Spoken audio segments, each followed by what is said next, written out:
Good evening, ladies and gentlemen. This is F1 Tonight Netherlands, round 17, the Japanese Grand Prix at the Suzuka race circuit. I'm your host, Daniel Huzzah, Burt, and joining me this evening, and the legend, Adrian. That's Rich. Adrian, how are you, sir? Really excited and actually quite nervous. Bearing in mind I've done 50 of these. You're telling me, mate. You're telling me. I'm leading the way, and I'm not. I'm not looking forward to it right now. But I'm sure we'll have a fantastic evening. Cool. It'll be fine, mate. Right. So now we've all said the hellos and how do you do's. Shall we go on to the driver standings? Yeah, why not? Fantastic. So here we go. The Drivers' Championship, in fact, up first. Damien Hartman leads the way at the moment for Toro Rosso, 228 points. Behind him, Nicky Visser in the Red Bull, 225 points in second place. And Boy Williamson in third, just behind, 201 points. Pretty close at the top as it stands. Baz Denbrain fourth for McLaren. Hans Vanderberg, P5 for Toro Rosso. Marcel Dronig in the Williams, P6. His teammate, Zander Herman, also Williams, P7. Sildavit in the Renault, he is currently P8. Guido Urshan in the McLaren, P9. John Donkel in the Ferrari, he's P10. Peter Phillips is in the Haas, he's P11. Nishay Mahadwa Singh, Renault, he's P12. Mark Stapper's also in the Ferrari, P13. Paul Correa in the Haas, he's 14th. And Martin Party-Cooper is 15 for Alfa Romeo. R.A. Kopp is 16th. Miguel Torney, Alfa Romeo, he's 17th at the moment. And Kevin Van Delft is 18th. And the two Mercedes bring up the rear, obviously. No drivers assigned to them at the moment. So pretty close at the top. Obviously, the main change is Damien Hartman now leads the way, just about 3 points ahead of Nicky Visser at the minute. Yeah, that's right. That's quite an achievement as well. Then, when you consider that Nicky was something like 78 on 80 points ahead of second place at one point in the championship, he won 5 races back to back, and now he finds himself under massive pressure from the. Now just 3 points ahead of him with 4 races, 5 races to go. Yeah, not long. I mean, it's really all to play for. Even got Boy Williamson in the sister Red Bull as well. They're all within. I mean, those three really. It's still got 3 really close contenders, with only a couple of rounds left. Yeah. Yeah, absolutely. I mean, Boy's notched up 2 or 3 wins this season. He's no sort of number 2 driver by any stretch of the imagination. So it's a bit of a free for all at the top of this championship. Absolutely, and even sort of the midfield. I mean, there's not could even count Baz in there for a chance at the championship too. Even, maybe even Hans as well. There's quite a few guys in with a shot, and even through the middle of the field, it's all quite close. Yeah, that's right. I mean, Baz is probably one of the most experienced drivers here. He's finished runner-up 4 out of the last 5 seasons. He's been the Constructors' Championship winner every season that he's raced as well. And again, a massive number of wins against his name. Yeah, so absolutely don't count him out. No, yeah, it's brilliant stuff. It's similar to the UK guys where you see it's quite close up and down, which is really nice. Everyone's got a shot at progressing up and down the table, which is good to see. Absolutely. So, with that out of the way, on to the constructor side of things. I'm sure, as you've already guessed, it's Red Bull at the top, 426 points. They lead the way by quite a margin. But from the sister team, Toro Rosso with 364 points, so theoretically a 1-2 for Red Bull at the moment in the constructors. And McLaren, 237 points in third. Williams, fourth with 211. It's Renault in P5, 128 points.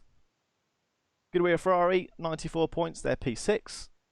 Mercedes, of course, no drivers at the moment, but they still have accumulated points over this season, so they are frozen on 82. Haas with 52 in P8. P9 is Alfa Romeo with 12 points, and with 3 bringing up the rear is the Racing Point. So a bit further afield in the constructors, isn't it? But still sort of in the midfield. It's a bit closer. Yeah, that's right. I mean, as you alluded to, yeah, both the sort of the Honda-powered teams there, the two Red Bulls, if you like, both fighting out for the top spot in the championship. That was actually much closer earlier on in the season. Right. But yeah, I mean, their drivers are second and third for Red Bull, and first and fifth now for Toro Rosso. Yeah, it's a very good look for them. Yeah, but yeah, it's still 60-point gap. You got McLaren there as well, 237. You know, it is a bit of a jump. You know, 130 odd points to second, but you know, I think they'll be fighting for that third position. They'll be fighting to try and defend against the Rocket Williams. Yeah, absolutely. Marcel Gironi and Sander Herman. Sander actually won the first race of the season this season. Yeah, brilliant stuff. And even sort of down the back as well, Ferrari, Mercedes. Obviously, there isn't anyone driving for them at the moment, but they're quite close. Haas are in there as well, and with a chance of jumping up the order a bit. Yeah. Ari Kopp scored points for Racing Point as well. Their first points of the season, just a couple of races ago. I think he got 1 point as well at where were we last week? Russia. Yep, that's it. Yeah, fantastic stuff. I mean, even they can, you know, jump up. For Romeo, that could be quite a good fight just at the back of the field for those two teams. Yeah, that's right.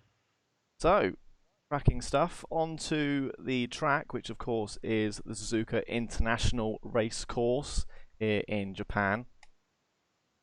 Circuit length 5.8 kilometers, with a total race length of 307, and 53 laps around this course. Sector 1 takes us from the start-finish all the way through the windy S-curve section, Dunlop, and concludes just before 8. Quite a challenging complex of corners there that gets the lap off to a rather difficult start, but one that you can get, if you get it right, it comes together really nicely. Sector 2, running from turn 8 all the way around to sort of 2/3 up the back straight, really, up for turn 15. That includes the rather originally named hairpin turn and spoon curve, which is quite a difficult complex of double lefters, turn 13 and 14. And in the final sector, running from 15 really till the start-finish straight. Obviously the iconic 130R high-speed left-hander, some brilliant overtakes made there in Formula 1 history, and then the challenging but great overtaking spot of Casio Triangle at the end. So what are your thoughts on Japan, Adrian? On the track you like? Yes, absolutely. I love to drive it and love to watch it as well. It's always an entertaining race. Often get quite heavy rain here in the real life races. Bright sunshine at the moment. I know you can't see it right now, but I'm just looking at the track. That's good news.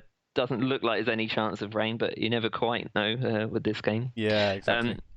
You alluded to that first sector, that technical sector. Yeah. I think it's the eastern section of the track there, up to the Dunlop curve of 7. Yeah, it's one of the most technical and really iconic sections of any circuit. Yeah, one that's it's so hard to get. It's one of those ones similar to kind of some corners like Canada, where if you get the entry to it wrong, you get like turn 1, entry is wrong. Turn 2's messed up. It's the same with this. 3's, if you get 3 wrong, 4, 5, 6, 7, you're going to struggle really until you get back to turn 8. So it's one you need to get right, sort of right off the bat, isn't it? Yeah, absolutely. Yeah, and that just comes with practice. That's not something you can kind of fluke. No, absolutely not. I mean, you're throwing into the deep end. We haven't referenced it yet, but I mean, even turn 1, high-speed corner, they throw you right into the track, and you've got to kind of get it on the ball for turn 2, which that's quite challenging in of itself just to get going on the lap. Yeah, absolutely. I don't know about you, Dan, but I mean, in my races, I always take more than a few laps just to have the confidence to be able to take one the way it's supposed to be taken, to the limit. Yeah, like you say, just need to get a couple of laps under the belt just to get the first corner right, and it's knowing that braking zone, how far you can throw the car into it, and then get the braking right for turn 2. Sector 3, fairly straightforward. The Degner curve can be quite tricky. Turn 8, getting that right, and then downhill braking into 9 isn't always easy. And then no, yeah, that's That's quite a common one for time penalties and warnings and things. Drivers frequently cutting turn 8. At least I did in my my race on Tuesday. And then turn 9. It's got quite a high curb on the inside of 9. Can throw the car to the right into the wall just there. Yeah, often a lot of times losing the back end and kind of getting a bit sideways under the tunnel sometimes. Yeah, but, absolutely. And turn 8 as well. I often find I cut it by going wide rather than cutting the actual corner itself. I don't know why. I throw the car in too much, I think. Yeah, that's exactly that's exactly what I do. Yeah, keep drifting right there all the time. Yeah, and then you've got 13 and 14. It's another, as I said earlier in sort of the overview at the beginning, it's another tricky couple of corners there to get right. Yeah, absolutely. I mean, overall, I think this is probably the single most technical circuit on the Formula One calendar. It's I'd have to agree. And you can see why it's a bit of a driver's favourite, and and why it's been in Formula One for so long. Absolutely, yeah. Many iconic curves make up this circuit, and with that concludes the intro there. I'm going to hand over to you, Adrian, if you want to run through the drivers, and I'll just switch over to the race. Yeah, no problem. No problem. Drivers already setting a few laps here in Q1. We have actually got 18 drivers, so that means that the bottom 3 here will not progress into Q2. So yeah, there is drivers are at risk of dropping out of this session. So I'll just run through who we've actually got here at the moment, just in the order that they're shown to me right now. So we've got Steele DeWitt leading the way in the Renault. Then Nicky Visser in P2 is obviously second in the championship and second in this session at the moment. Yeah. Basden Breen and his teammate Guido Urshan, third and fourth at this moment in time, both in the McLarens there. As I said earlier, on to the most experienced drivers in this league. Absolutely, yeah. Sander Hermans as well, that race winner from Australia. Yet to win a race since then. He has had a couple of podiums in that time, but yeah, it just hasn't really shone very much since that moment. Paul Correa in the Haas, currently P6. Nishay Maharaj Singh, that's sort of its teammate in the Renault, currently in 7th. Then you've got Hans Vanderberg. He's fourth in the championship at the moment, currently P8 in this session. Marcel Dronig as well. Again, Dronig's another one of these drivers who has done so many races, but it's only really this season he's kind of come alive for me. So I keep an eye on him for this race here. Peter Phillip, currently P10 in the other Haas. Damien Hartman, championship leader and current reigning season 5 champion, P11 at the moment. Just putting in a banker lap with that 31.1. Looks like he's on an outlap at the moment. John Donkel, league owner actually, P12 in the Ferrari. Again, John had a couple of wins last season. Hasn't really sort of panned out for him this season. But Suzuka is one of those circuits where anything can happen. Well, anything can happen any track really. But if that rain comes, then it can sort of really mix things up. Absolutely. Parda Cooper and Tawny in the 2 Alfa Romeos there, 13 and 14 at the moment. Then you got the two Racing Points, nearly called them Force Indias. Easy to do. Kevin Van Delft and Ari Kopp. And then you have Stappers and Boy Williamson actually not set a time yet, currently 18th. Looks like he's about to start a hot lap. Yeah, looks like he's revving up now. Just to acknowledge, I don't think you might be getting any sound at the moment. I am trying to figure that one out at the minute. So just give me a moment whilst it runs in black and white silent style in the background. I do apologise. Have we got sound from us? Or just no game sound? Yeah, we have sound. Just no game sound at the moment I'm picking up. So. Okay. Welcome to the lovely world of hosting. We're just meow, meow, meow, meow. Make our own noises for the moment.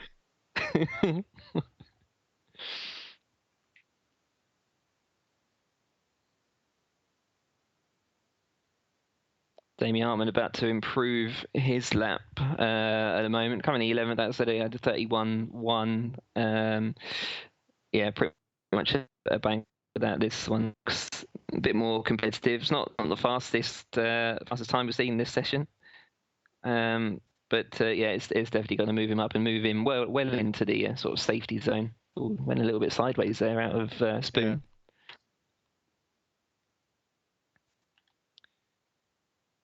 Oh, was he invalidated? No, he hasn't invalidated. That's Peter Phillip who's invalidated. Very fortunate for him.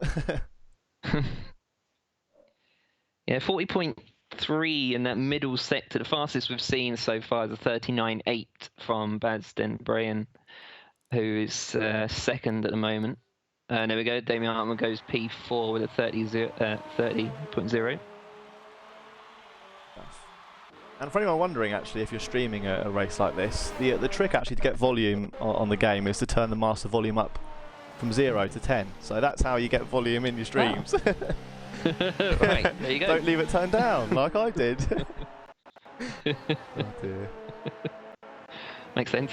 Yeah, that does it. Right, but we're in business now. Dappers is about to come across the line to set his fast lap. This will be within the sort of safety zone. P13. Whether he will remain there with only a minute to go, he should be safe with that time. Yeah, it's close. There's a couple of guys still out on track actually.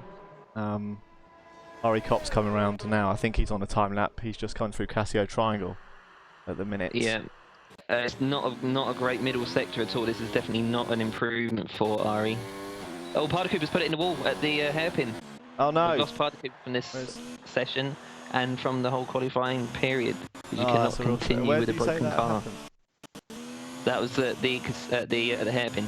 Oh, okay. Yeah, just on the exit. Miguel Tawney now. He'll be coming up on that. The second, get a view.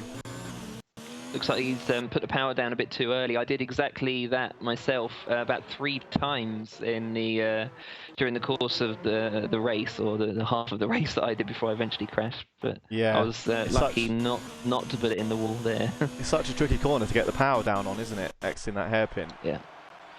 Yeah, that's right. And because it sort of goes uphill as well, you think you can put the power down a little bit sooner, and yeah, you just can't. You just really can't. No, yeah, it's really deceiving. Absolutely. Drivers in the drop zone, Miguel Tawney, Kevin Van Delft and Ari Kopp. All of them are on laps at the moment, but none of them have improved their first sector, so I'd be sceptical that they are going to make it through. Yeah, I'm just looking at their deltas now. I mean, the 2 seniors at the back, Kevin Van Delft and Ari Kopp, they're about 5 seconds down, it looks like, at the moment. Well, that could be the game just lying to me. No, you're quite right, they are. And Van Delft is coming in the pit indeed. And yeah, it's a 43.3 in the middle sector from Ari. I think he's coming in as well. Yeah. Yeah. It may just have been on the edge of fuel. Yeah, most likely. I don't know about you, but I always go out with a very low fuel setup for the final lap. Yeah, I tend not to do that in Q1 if I'm perfectly honest. I do sort of quite a few laps in the first qualifying session, and then but yeah, come Q2 or Q3 if I make it, which I often don't. Always a challenge. Last time I was in Q3. Yeah, I normally go with just enough fuel to set the hot lap and come back. I was actually going to say when we first got into the session that normally I would go out, I wouldn't use softs if I could avoid it in Q1. I would normally try and use one of the hot. I don't know why. I feel like for me it's a build-up of using the softer tyre towards the end of the qualifying rather than going straight to it. But I guess you've really got no choice when everyone goes out on the softs, unless you're very, very quick. You kind of got to jump on the train with everyone else. Yeah, that's right. I mean, if you know that you're not going to have to push sort of too hard in Q1, then yeah, you can go out on the harder tyres. I know one driver in particular, the current F1 Tonight UK Championship leader, Dylan Platt. He always, without fail, does his first does the first qualifying session on a set of hard tyres. Yeah, I was going to mention him. Yeah, Dylan. He's always out on the hard tyre in the first qualifying session, and always seems to be doing quite well as well. Yeah, that's right. Very, yeah. very I think quick. he got P2. I think he got P2 in the session on hard tyre. Yep. The last Crazy, race. so fast. Sildavit, Q1, leading the way at the moment, 129.4. Very close to him and Basden Brayan and Aaron. 10th separating them at the top. And really only 3 tenths in the top 4, which is quite good. We'll see that kind of transition through the rest of the qualifying sessions this evening. Yeah, absolutely. 2 Red Bulls up there as well, P3 and P4. That's pretty much standard, I think. Yep, continuing their run of form at the moment. Good time from Sildavit though. He'll be pleased with topping that session. Yeah, absolutely. Definitely. It's always a nice, even when it's the first qualifying session, just to be at the top. Yeah, it just gives you that boost of confidence. E1 always makes you feel good.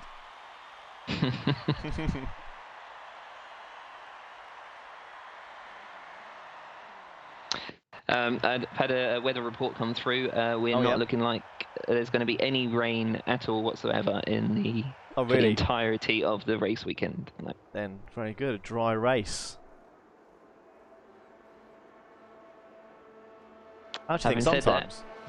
Having said that, who knows what's going to happen? Well, exactly. You can always throw it at you as Codemasters after all, isn't it?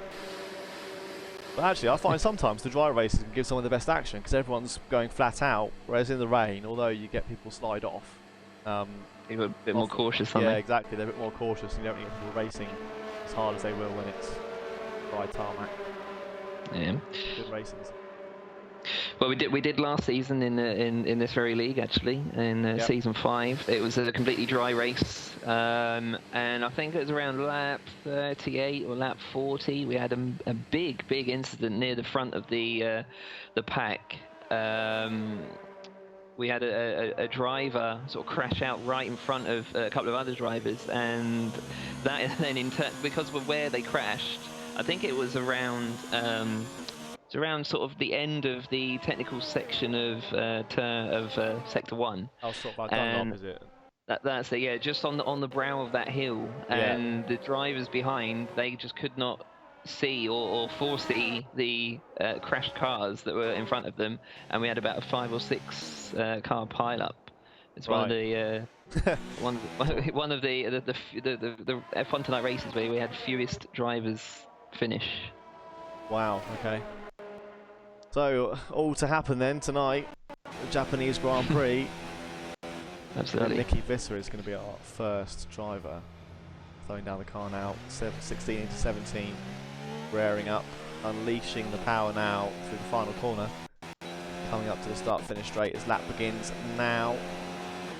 As we were saying earlier, it's just that charge down to turn 1.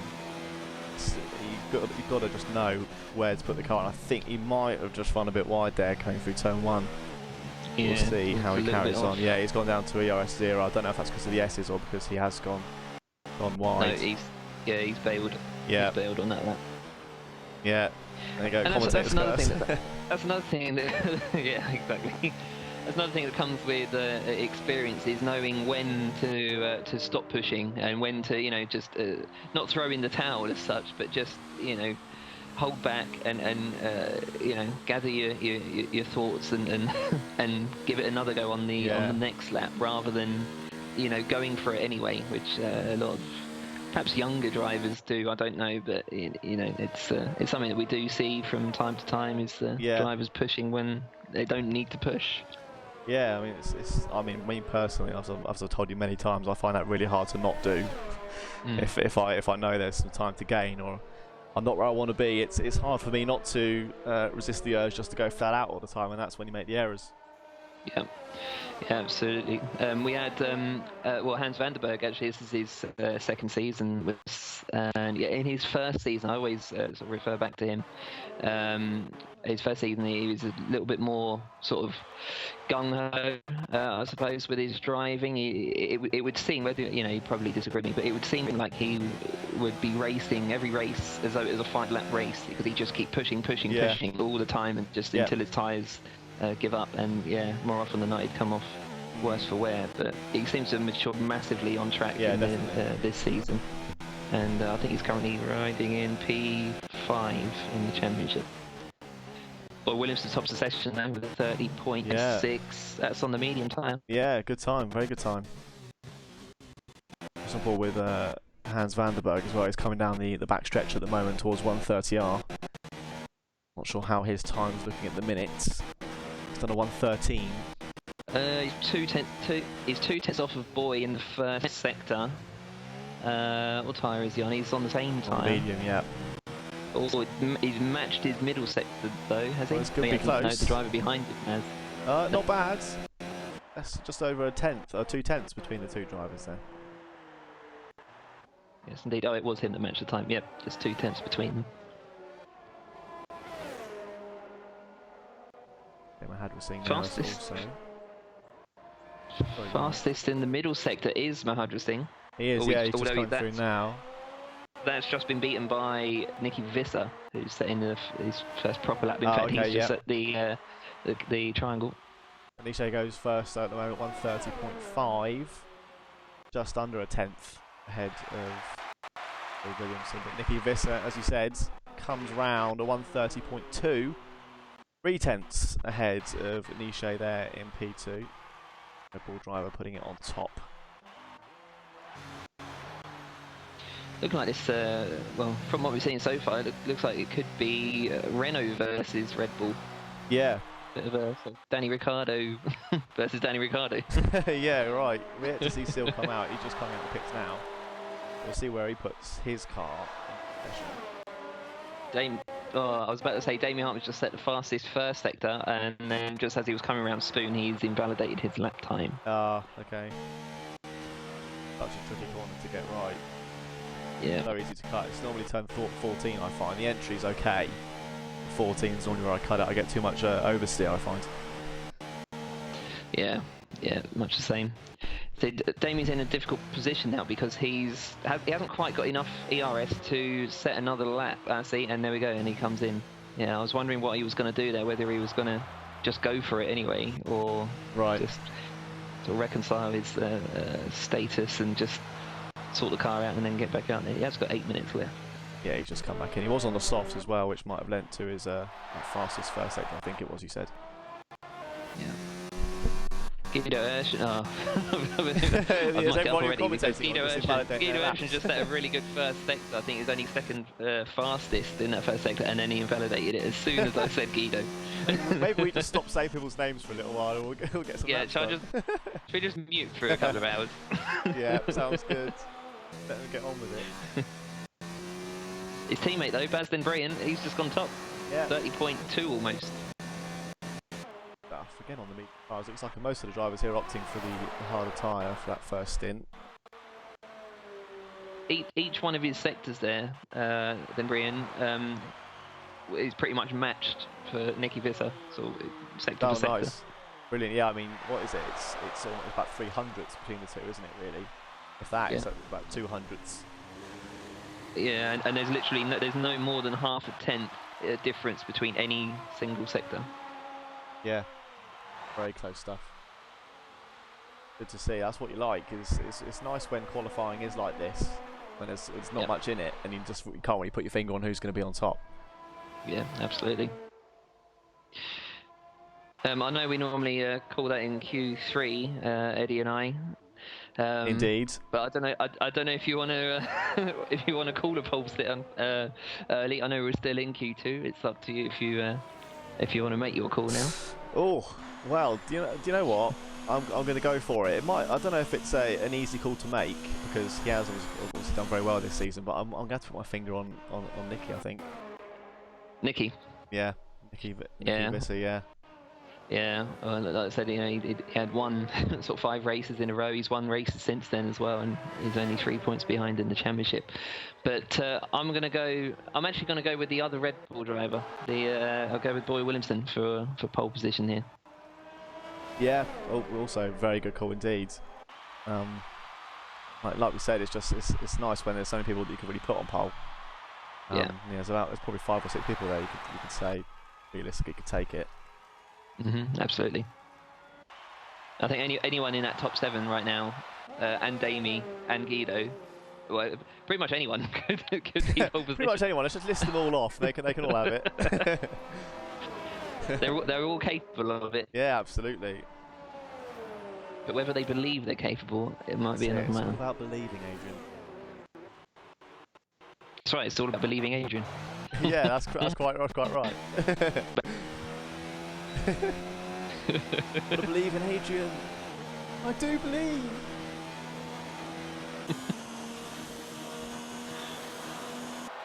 It's like Damien Hartman's. Yeah, there we go. Jinx. Yeah. Good ball. Go on. But there, Peter Phillip has just gone off as well. As I was about to say his name, I didn't say it, so it wasn't my fault. Sorry, Peter. In Hartman, is he still valid? Still going for it? Yeah, he's still valid at the moment. See what his first sector is like. He wants to try and beat a 33-1, and he's done a 32. Oh no, he's done a 33-1. Oh, brilliant! Hairpin now. So that difficult corner, getting the exit, so important, and he's got a good exit there. If he carries his lap on. And up to 13 and 14, another difficult complex of corners. Braking for 13, gets it very nice there. 14 a bit wide. He's going for that curve there on the exit. Looks good down the back stretch. ID. Yeah, very good. See how his delta looks. 40.4. That puts him 2/10 off of the top. Okay. I think this is going to be a third. It's a B. Well, this is only Q2. I think it's going to be a 30.35 or so. Yeah. See where he comes out on the final corner. DRS open across the line. P3. Oh, again. 30.35. He's actually got 30.32. Sorry. Yeah. A very OCD friendly, exact 1/10 off of Nicky Visser in front, which is also nice. It is indeed. Interesting. That was on the soft tyre. Yeah. I do wonder sort of quite how hard he was pushing. You know, it's about 7/10 or so between the soft and the medium. But yeah, I wonder if that first lap, that invalidated lap, just sort of knocked his confidence ever so slightly. Maybe. Yeah. It is easily done, isn't it? When you get a corner wrong, you're always a bit more careful through it the first time at least. Yeah. I know I am for sure. Yeah, and also, you know, he's fully aware that this is just Q2, so he hasn't necessarily got to give it everything to go through. He's only got to be in the top 10. No, exactly. And like you were saying earlier, that's such an important sort of skill, I guess you could say, to have is knowing I've got enough to do what I want in this session, so let me keep the car on track, don't crash, Yep. and get through to Q3 and set my, go flat out then.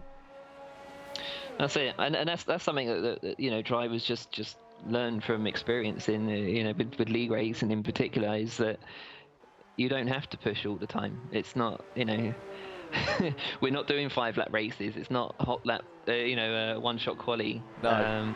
There's so many levels of strategy to Formula One, and it's like I've said a few times this season. It's like Formula One's a bit like a 200-mile-an-hour game of chess. Yeah, actually, that's a really good analogy, because especially with the strategy, that's still something that kind of it doesn't baffle me per se, but it's not something that instantly I go, right, at this track I'm going to qualify on this tyre and I'm going to do this many stops and this is how I'm going to do it. I'll be honest, I kind of let Jeff tell me what I'm doing. As useless as he is, I let Jeff lead the way, as it were. Yeah, not hold your hand, but just guide you, lead you in the right so direction. Maybe do this and maybe do that. I kind of go, yep, that sounds good.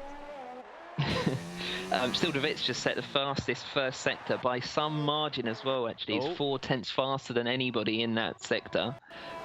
This is also a purple middle sector, another 10th up. So we're looking at around a 29.6.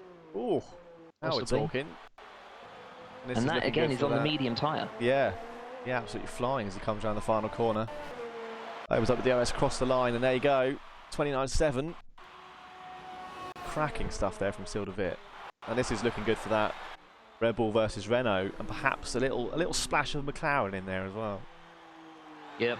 Oh, you can never rule out Basden Breen, no matter where he is. Not. Yeah. It could be last place or at the halfway point of the race, and he'll still be on the podium come the end. Yep. Yeah, cracking stuff. It's looking good for a good fight here in Q3. Coming up very, very shortly. Stappers looks like he is improving his lap. He's going to knock out Hans Vanderberg.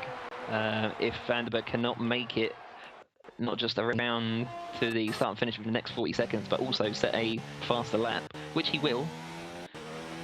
Yeah. He's on the soft tyre, Vanderberg. But yeah, this is looking good from Stappers at the moment.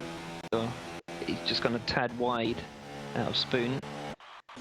Middle sector, he needs about a 40.6 in the middle. How's he looking? It's a 41.5. It's not enough. Okay. No. Sorry, Mark. Sorry about that. Yeah, Hans Vanderberg has made it round, I think. He's on his lap now. Stappers is giving it another go. He just managed to cross the line a second before the end. But he hasn't really got very much ERS at all. I'd be surprised if this is an improvement. Yeah, I was just going to say, yeah, he's only on nearly quarter of a tank, if you like, of ERS, so he's not got much. As John Donkel, sadly going out on the S-curves. Another victim of the very tricky sector of this track. And he was on a lap as well, so it's a shame we didn't get to see him kind of fulfill that and see where he could go in the qualifying session. Yeah, it's a shame that not a great performance from the two Ferrari drivers. Yeah, we'll see where Mark Stappers comes. What's his sector 1 time looking like? Any improvement? It's a 33.4, which is just shy of his own personal best. Right. Okay. Yeah, not faster than anybody ahead of him, unfortunately. Right. Going through Spoon Middle now. sector. If he can get a 40.5 or 40.6 in the middle, he might be in with a shot. It's a 41.0. Again, not his fastest. No. It looks like he might be out of this session then, unfortunately. Yeah. Yeah, he's pulled off the track. Power down a little bit too quick.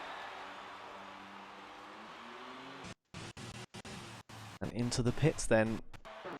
That's it then. Peter Phillips goes out, Stappers goes out, John Donkel goes out, and Paul Carey out as well. There we have our top 10. Still de Wit topping the timesheets yet again. Q2 and Q1 now.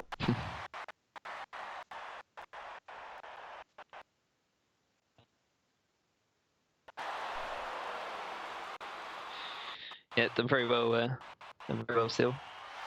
Yeah, it's looking very racy. Oh. Yeah.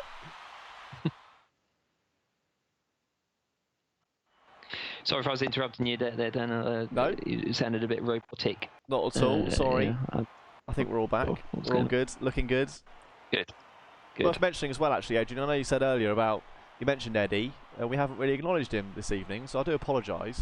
Most people probably know, at least in the league, why I'm here and he's not. But for any viewers that don't, Eddie's had to take some time off at the moment due to some real life sort of personal things he has to deal with at the moment. And of course, real life comes first, and we'll obviously do emphasise that fact in league racing, because it's so important just to deal with real life. Don't let this get in the way of it. And that's what he's done. He's taken some time away. Obviously, very, very, very big shoes to fill. And Adrian will tell you, I've been pooing myself for the last couple of days building up to this. But we can do our very best. We'll have a good laugh, and we'll try and do Eddie justice. I'm sure he'll be watching, or at least we'll watch, and he'll give me some good criticism, I hope, so I can learn from him. But I'll be here for the foreseeable future at the moment, isn't that right, Adrian? A minute. Yeah, that's right. Yeah. Yeah. Looks like it's going to be me and you. So huzzah for that one. Huzzah! And get used to some more huzzahs, everybody, because you could be getting a lot of those. Yeah, like I said to Eddie, both sort of publicly and privately, you know, I myself, I know I've done 50 of these now, these streams, and you know, a couple of years ago, I would never have dreamed that I would ever sort of have the confidence, really, or the knowledge, I suppose, to be able to sort of co-commentate with anyone on Formula One for 2.5 hours a week. Yeah. Live, you know, not a recording. It's happening now. Live, going out to everyone. Everyone can hear what you're saying. and I owe that all to Eddie, because he's such a joy to work with, and to you know, it just makes it easy for me. It makes it just so comfortable. So thank you very much, sir. Yeah, I couldn't agree more. Just from a watching point of view for me, but I have commentated alongside him, and like you say, it's very easy to watch and to commentate alongside when you're with Eddie. So yeah, hats off to him. Hopefully we'll see him back here at some point in the future. But for now, he will be sorely missed, and we will do our best to do him justice. Absolutely. And huzzah to you, Eddie. Huzzah. Huzzah. I think Baz Dembrayan is first out on track. All the drivers on the soft tyre. Their fastest laps in.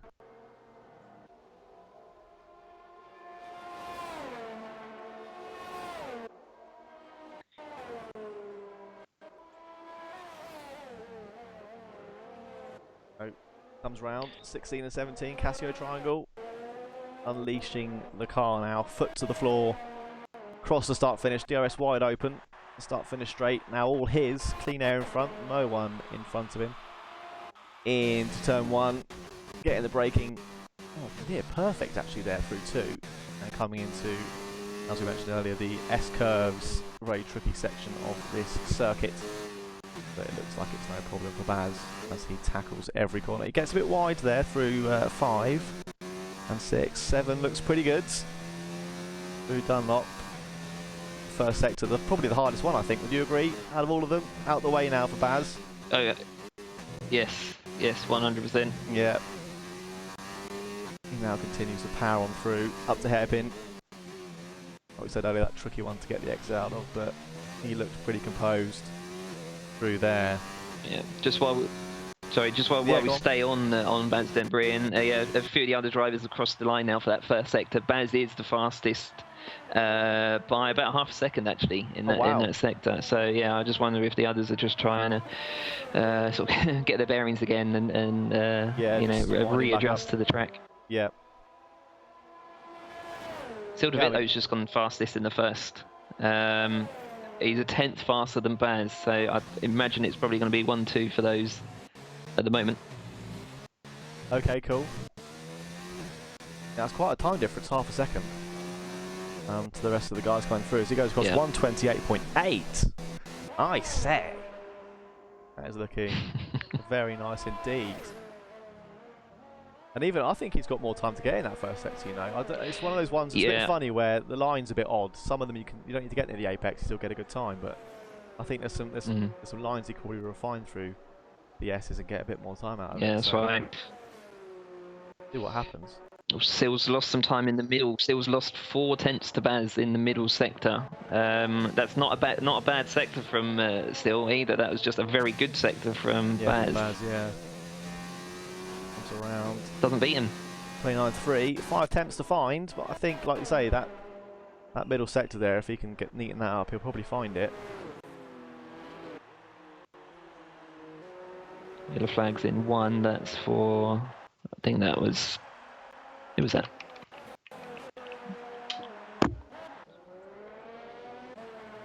Oh, that was Sander Hermans.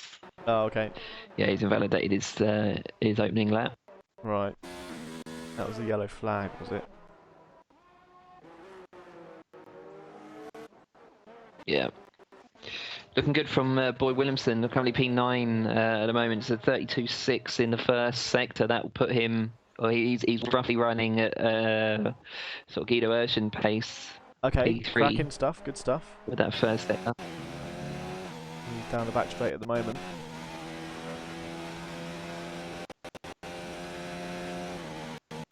I think both Yeah, Red middle Bulls sector is a 40-point. Yeah, both Red Bulls will be up there. Yeah, it's 40.2 in the middle. I think this is going to challenge P2. Let's see where he comes. Make that P3. I'll make that P5. P5. Okay. Still, I mean, it just shows the 16, closeness of this. He's not even that far off of the.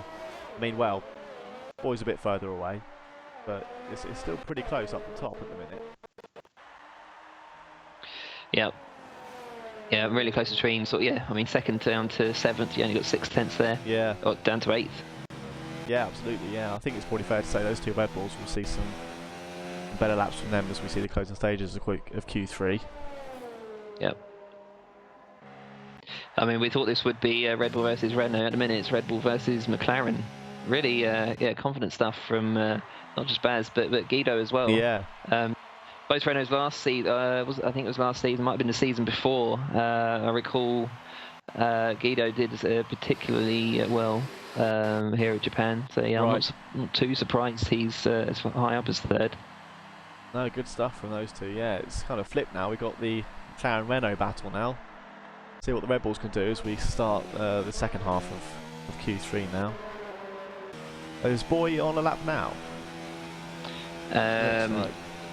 He is. It's not a great lap though, so I think he's calling. No, he's just completely run out of ERS. Is the problem? That's what's doing it. So he'll come in and go back out.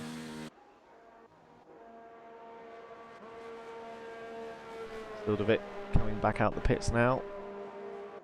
He'll be looking to try and find that 4/10 in the middle sector. Yeah, he must be really buzzing right now, being top of Q1 and Q2, and to look really strong here in Q3 as well. I think he probably considers himself one of, if not the favourite for pole position. Yeah, absolutely. A big confidence boost when you get these kind of performances in, the consistency. Those top three every session in a row. It's good stuff. And he does put a lot into F1 tonight. I know he watches pretty much all of the F1 Tonight UK races as well. Brilliant. He watches those live. Nice. Yeah, he's always pretty active. Good stuff. I don't know about you, but I actually find watching other drivers can be quite helpful sometimes. Just finding out the different lines and what gears people use through certain corners. It's the ERS management for me that I find most interesting. Yeah. Just when exactly people turn up the ERS and turn it back down, because that is really important, particularly in F1 19. Yeah, I mean that for me, I personally just leave it on 5 and then forget about it. But, yeah, I know it's quite important to actually kind of fiddle with that during the lap, like you're saying. That's an area I need to work on personally in my driving, I think. Yeah, not quite so important in qualifying to be able to manage it, but yeah, certainly during the race. Oh yeah, absolutely. Yeah, if you can find yourself with 10 or 20% more ERS than somebody else around you available to you, then yeah, you've got a massive advantage over them. Yeah, certainly. I think Guido Urshan is first, I think, in this session. Or first in the second half of Q3 to get his second hot lap underway. Currently going through the S curves at the moment. Looking pretty neat and tidy. Up through Dunlop. Yeah, very composed at the moment from Guido. Hopefully he can improve. Yeah, 2/10 up at the minute I'm looking at. What about you? Yep. Yeah, 2/10 on his own time. He's still 2/10 down on his teammate, but it's a very competitive time at the moment. Yeah, good stuff. Looks like, but he's just got a bit of the grass there out of the hairpin. He won't like that. Then there we go. And now he's recovering himself. He's got 2 minutes left. Just get to the line and do one more lap. Absolutely, yeah. You'll recover that ERS. That's probably the most important part. Get that back so you don't have to do another slow lap. Getting it back, so he'll be recuperating now to go again. Oh, Dan, Nicky's just gone P3. Sorry, I don't know where that come from. His first and second sectors were not really particularly spectacular. Then he got purple in the final sector, and yeah, and overall that's put him third, splitting the McLarens and what are they? Renaults. That's the ones, yeah, the yellow cars. Yeah, I don't know where that came from. I didn't. Yeah, good spot. I had no idea. He looks like he's charging up for one more lap after this as well. He'll right. certainly be eyeing up pole. Yeah, Boy's going for the hairpin now. Lap. I'm not sure what his first sector looked like. With respect, rubbish. Yeah, but by his standard. Yeah, I was going to say, he looked like it, given the time he was on, he didn't like he had a particularly good first sector. Yeah, this is a charge up lap. Yeah, you're right. Yeah. No disrespect there, Boy. It's a great charge up lap time. Brilliant. Vanderberg's on an improved lap, only 3 tenths down on pole in the first sector, a couple more tenths in the middle. I'd say this will put him on the second row at this stage. I'm seeing him second up overall at the minute. So let's see, as he unwinds the car through the final corner across the start-finish line, he goes only P7. Wow, 29.6. I mean, that was the predicted, pretty much the predicted time. He's beaten his own time by a second, but it just goes to show how close it is between, from second downward. Yeah. Only 4 tenths between second to ninth. Yeah, it's great stuff. I mean, that's no kind of not knocking his lap time at all there. 29 is a great lap, but like you say, just so close up and down the field here. Oh, Nicky's done.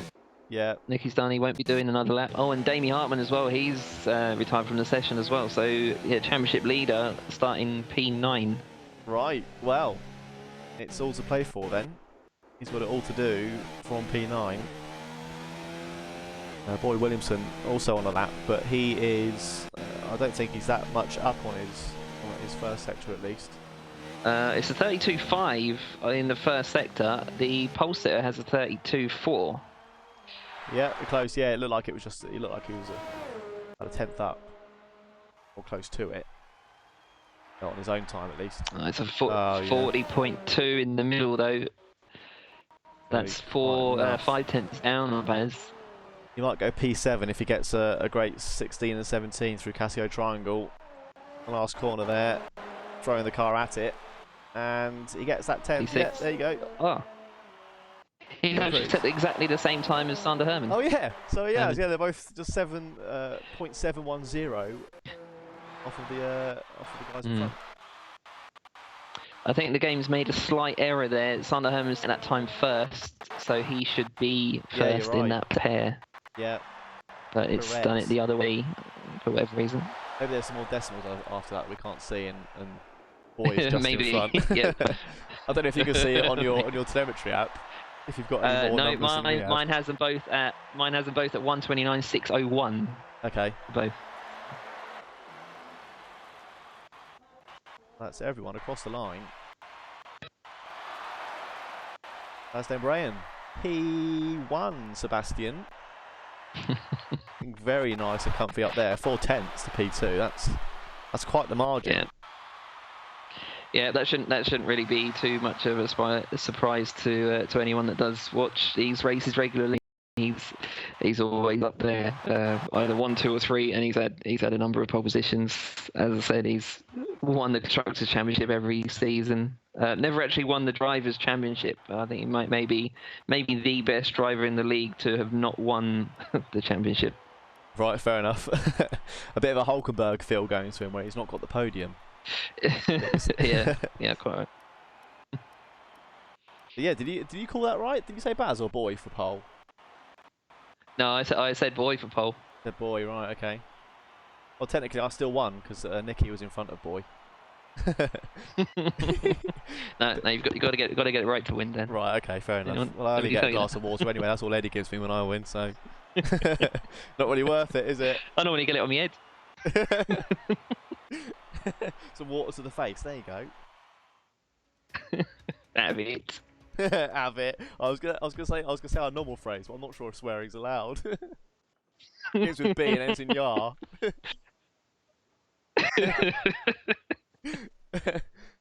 I would avoid it for now. We'll leave that to the imagination anyway. Yes. still. It is really difficult to say. It's like, I just want to say it.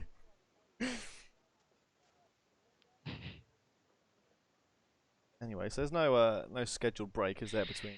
Drivers will be readying up shortly. They normally have a short break in between the end of qualifying and the start of the race, much like we do in F1 Tonight UK, and indeed you do in Synergy. Yes, we do indeed. Plenty of time to squeeze the Jesus and get on with it. Shout out to Synergy, PWR. PWR! Eddie does it best, but yeah, thanks very much.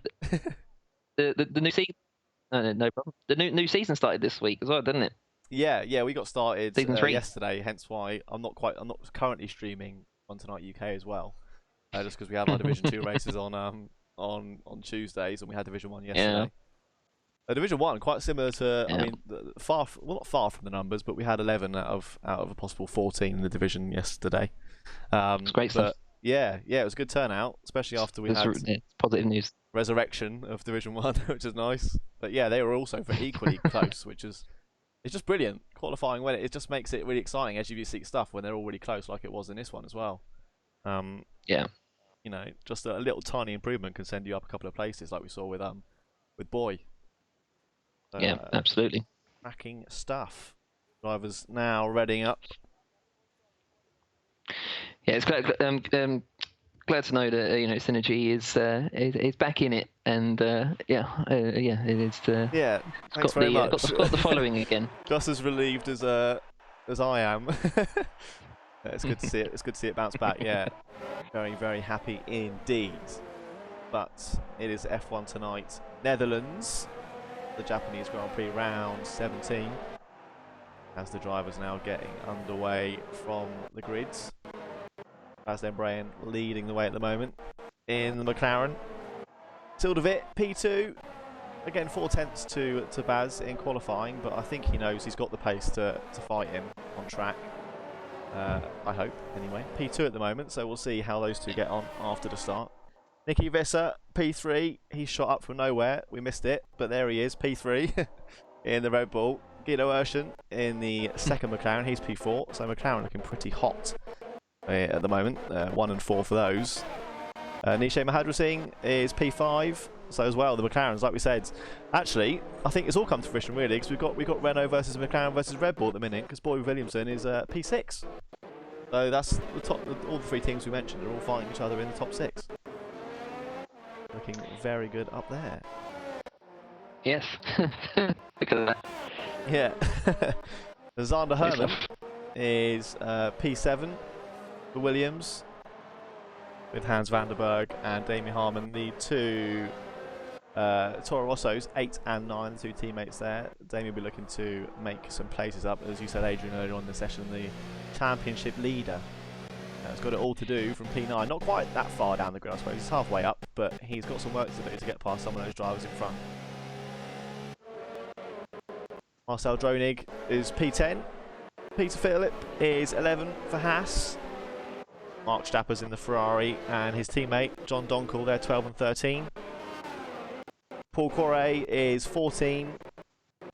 Martin Party Cooper and his teammate Miguel Torney. There's quite a lot of teammates together on this one. They're 15 and 16.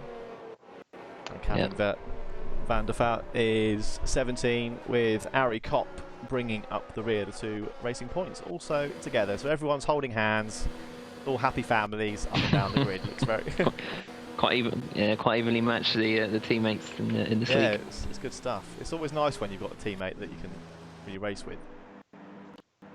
Yeah. So here we go. And the lights, there's 1, 2, 3, 4, 5. All the lights are on, and they're out, they're off. As the Brain leading the way at the moment, but Nicky Visser has a good start. He's matching Sildavit, but Sildavit is just holding ahead now into turn 1. They're side by side. Nicky is challenging around the outside, but gives it up, not trying to win it on the first corner. Always a good move there. Sildavit maintains that first place, or sorry, second place. Damien Hartman, the championship leader, as we said, all that work to do, but he's making quick work of it. He's P6 now, 3 places up from the starting position. Another driver making his way up the grid is Corey, he's 3 places up, now P11. Him and Damie are the 2 biggest gainers now out of these first couple of corners. All pretty clean then, Adrian, through the first couple, as I just see some wing actually fly off somewhere down the grid. We've got yellow flags as well. Who is that for? Can't tell at the moment. But Paul Craig has gone past his teammate there, Peter Phillips, for P10. But yeah, all pretty much clean from the start. I want to see who is missing. Brought you some wing that came off. It's other than that, all very nice. Oh, there's some contact there. Damien Harmon and Sander Herman, I think, came together. Sander Herman's. Yeah, Zander's definitely, he's going to have a red left front wing for sure, so he'll need to nip back to the pits, I'm pretty sure now. Von Donkel's going to take the opportunity, I think, to get around 130R on the inside of the Williams. Sander almost looking like he was going to try and defend it, but he just had to go wide because his front wing is not working for him at the moment, unfortunately. Well, Paul Quarry still up there. P9 now. Well, Damien Hartman's in the pit. I think it was Damie's wing. Oh, it was Damie. Sorry, it was it was Damie's. Oh, so Zander's also in. So does that mean they both got damaged then when they came together? It looks like. Also, Peter Phillips is coming could well too. Yeah, it's definitely. Well, that's a real shame for those two, because especially Damie, he was up to P6 after the first couple of corners. Yeah. He was certainly pushing hard in that opening lap, but you could say perhaps pushing too hard. Oh, blimey! Vanderberg, his teammate, just went a little bit sideways around turn. I think it was turn 8, that left-hander. Yeah, Dunlop. Tricky corner to right again. Another uphill one. So yeah, so Nicky will be smiling. I think he'll be. I know we're only on lap 2, well, the end of lap 2, but yeah, he's got to be pleased about the start of this race. Yeah, absolutely, for sure. That's going to be. So he's going for P2 here. He's going to try it. Again, he challenged him for the first for that P2 on the first lap. Decided better of it, and he's going for it again now, right on the back of the Renault. Baz de Rea, meanwhile, loving it. 1.5 seconds after the first 3 laps. He'll be happy with that progress he's making so far. Yeah, this is very much in Baz de Brea's hands at the moment. It's where he thrives. He's able to sort of control his own race, and it's going to be his to lose, I think. Yeah, certainly is. And Boy Williamson also looking to get past Guido Urshan in the other McLaren in front of him. But the 2 Red Bulls trying to make moves at the minute. Bit of an old rivalry between these two drivers, going back to season 3, I believe, when Boy joined us. Right, wow, okay. Was good stuff. Good on-track rivalry. And Nicky now, again closing up. He seems to get to about 2 tenths by the end of the lap, and it spreads out a little bit through the first sector. A rubber banding going on with those 2 at the moment. Yeah, we can sort of blame the aerodynamics of Formula 1 cars for that. Yeah. Oh, Kevin Delta's retired. He's the first non-finisher. Yeah, time to see him was go out. Riding in last place. Sorry to interrupt you, Adrian. Nicky has made the move. That's right. Inside of turn 1. Still didn't make it easy, but he just threw the car in there and still got out of the way. That's how you got to do it sometimes. Yeah, it's good racing from. Absolutely. Yeah, that's right. Good racing from these 2. Yeah. We've got one driver who's been in F1 tonight for donkey's years, and then we've got Sil de Wit, who's only, I think this is his first full season with us. So the legend versus the rookie, you could say, on track right now. Hamilton and Verstappen going at it. Things spreading out a little bit now. Martin Parley Cooper is. Boy is still over the back of Guido. I think he's going to go for it. Oh yeah, sorry. Yeah. Cracking stuff. Are they going to get through there? Oh, Guido just getting a bit wide. Keeping it almost alongside him, but he has to give way in the end. And Boy takes Vandenberg P5. looks like he may capitalise as well. Yep, he's getting on the back of that McLaren on the gearbox. Also, Paul Correa is also there as well. He's getting in the fray. Correa in the fray, if you like.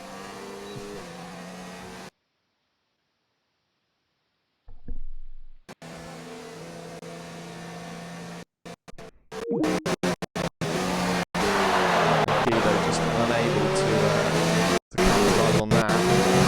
Right on the back of the McLaren.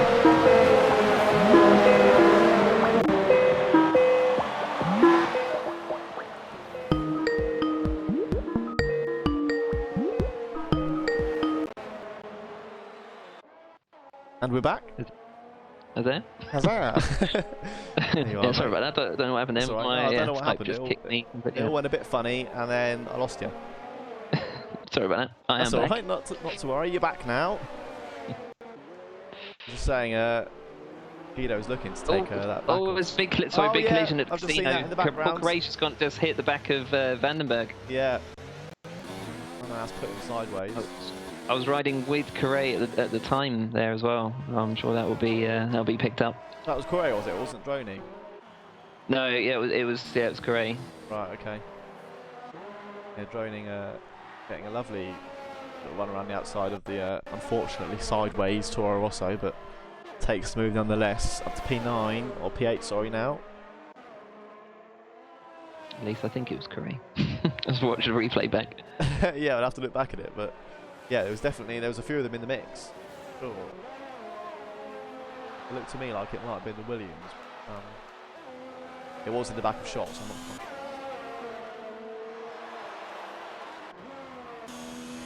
Yeah, Correa now he's just flying. P7, 7 places gained. Yeah, that was that was 100% on Correa. That move. Yeah, it was him, was it? Yeah. Oh, that's unfortunate for him. Yeah, you can see that actually he's got some end plate missing on the left-hand side of his front wing, which will of course affect his performance. Probably gonna, as he goes wide through Dunlop, just keeps it going straight there. Dronik's surely gonna capitalise. He wanted to make the move. Hans Vandenberg also trying to get back. He'll be very angry. Driving with a vengeance. Sander Hermans is off as well. I know he's running P16 at the moment, but yeah, he's. Oh, and John Donkel's just spun at the end of the first sector. Oh yeah. Oh, what a shame for him. Yeah, he's not had a good bunch of races this season, really. It's not really going his way this race so far either. His qualifying wasn't probably what he wanted, and now he's lost it again through 8. Luckily, no wing damage there to be pleased about, amongst with all things considered. Yeah. At least it will hopefully save him a pit stop. Although I'm sure his tyres wouldn't have liked all the power sliding he's been doing. No, exactly. Still a bit under a little bit of pressure from his teammate. Saw him go a bit wide into the final chicane. Yeah, a little bit sloppy, I have to say. He did actually pick up a 3-second penalty as well as the first driver to pick up a time penalty for multiple warnings. Was that Sil, was it? That was Sil de Wit. Right. So Sil de Wit perhaps feeling the pressure of his teammate. Uche Mahad was seeing his P4, just over a second behind him at the moment. Yeah, these two are actually also signed up to be teammates next season as well, albeit in a different team. Can't remember who they're going to. Good stuff. They will be together. Cracking, so they can carry the fight over into next season. That'd be good. Speaking of teammates and things, the F1 Tonight UK Season 2 live draw will be this Sunday, as you well know, because you're hosting it. Absolutely, thanks very much. I should have mentioned that. I keep forgetting all these important facts and advertisements. Yes. Right, but you're right, it's on Sunday. Sunday, 8 o'clock, I think we've agreed. We have, 8 o'clock, we have agreed. Set up, ready to go. Should be a good evening, actually. Yeah. Plenty to talk about. the exciting thing where everyone's going. Okay, so yes, it should be a good night. You tune in. Give us a watch. And please, can I drive the Ferrari? Please, sir, the Ferrari would be great. Well, that's going to be awkward then on stream if you don't get anything besides the Ferrari. Now I think if I do get the Ferrari, I think then it will be awkward because there'll be calls of a fix. Vandenberg, all over the back of Poirier. Is he going to make it up the inside too? Oh, it's close. I think he's done it. What a move. Yeah, great stuff. Stuff there from Vandenberg. Brilliant. Most confident move that was. Yeah, absolutely. He was having that, and what Poirier wanted, it was his, and he took it. All right. We haven't really talked much about strategy in this race. Yes. The drivers, all of the top 10, I don't know if you noticed, Dan, all the top 10 actually started on the medium tyre, with the exception of Damie Hartman. But as we know, Hartman had to come in at the end of lap 1. So that put whatever different strategy he was going to do, or at least in the stages, let's put that out of the window. What's he currently on, actually? He's still on the medium tyre, yeah, so he's effectively nullified himself against everyone else. I don't know what sort of your preferred strategy would be around here. Tricky one. I don't really know what I'd go for. I think I would start on the medium for sure. Yeah. Or at least try to, depending on how you two went. But yeah, give the mediums a go. I think it's probably a 2-stop race. Right. I think so. 1-stop would be, or at least it would be very, very testing on your tyre management skills to get a 1-stop to work. Yeah. I think it would be 2 mediums and a try and draw it home on the softs if I could. Yeah, absolutely. Paul Cray's the first one in for a scheduled stop. He's gone on to gone from the softs to the medium tyre. He's got a new wing as well. But he had a big lock up at the end of that lap, actually, just into the chicane. Right. Okay. But yeah, it's not too many laps on that soft tyre. It's only done. Well, it's not even completed 9 laps. No, I mean I don't know if that's indicative of the tyre life for the softs here. Yeah, Miguel Torni's still out there at the moment, running on his. Looks to be going okay. Yeah. Sander Hermes as well. He come in at the end of 1. He's gone on to another set of softs. Yeah, you would have thought at least go probably into the teens in terms of laps. I would have thought. Yeah. Maybe 20s at a push. Yeah, possibly. Or maybe he just came in for a wing and they just changed the tyres as well. Yeah, very possibly. As much as I said it was a scheduled stop, it may not have been. Oh, Miguel Torni's off track though, cutting some grass. Yeah. Riding P7, so Miguel not mowing the lawn. So I wonder if his tyres are dying off. Yeah, maybe they could be. Yeah, we were just saying, weren't we, that he was still going. But now looking, although through 130R look fairly composed. Perhaps just got it wrong. Like we said, that 13 and 14 Spoon is not an easy corner by any means. No, well, so, Spoon. It's been a mistake. Yeah, possibly. I mean, Spoon tends to use quite a lot more mechanical grip. He uses the grip in the suspension and the tyres to get around that corner there. Actually, this is an easy pass. Oh, it looked like it was going to be an easy pass for Damie. Backed out of it last moment. It's one of those corners, 1 and 2, where, like many overtakes, you've got to commit and you've got to do it or don't do it. Yeah. You can't really try around turn 1 and 2 because it only leads to a collision most times. Yeah. But Miguel running a little bit right, getting the grass, but Damie avoids, goes inside, gets a bit of grass on his tyres as well, so they both kind of nullified each other's attempts at an overtake on that one. I'm not convinced Miguel's in complete control of that car at the moment. No, but I mean his teammate, Martin, is looking pretty good up the front. Stapper's there in front of him. He's looking like he may be succumbing to the Alfa Romeo's challenge. Damie got passed, by the way, just out of the hairpin. Miguel just went off track, and he's just gone off track slightly again at Spoon. The same corner again, isn't it? Yeah, not really too sure what's happened to that Alfa Romeo. Yeah, but I can't see any wing damage. Could be Actually, completely no, sorry. psychological. Yeah, I've just said that, and he's missing an end plate on the left-hand side. Ah. So with perhaps wearing tyres. No, actually, no, he's not. Ignore that. He's not missing any part of the wing. I don't know what it is. I guess it's as good as mine. It could. I mean, it could be completely psychological. Yeah. No. Definitely. Absolutely.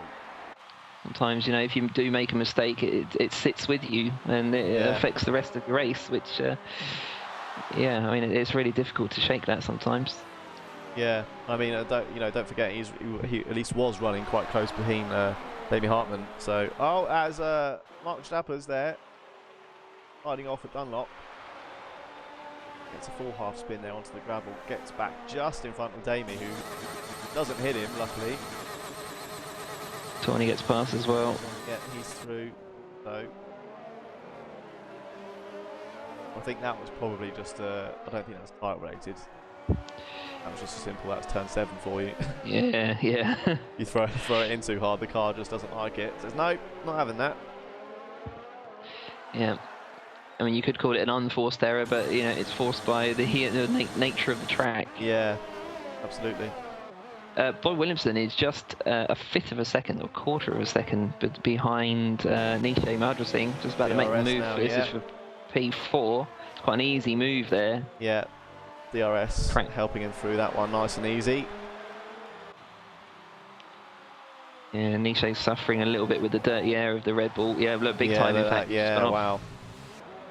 Yeah, that threw him really wide there through 3.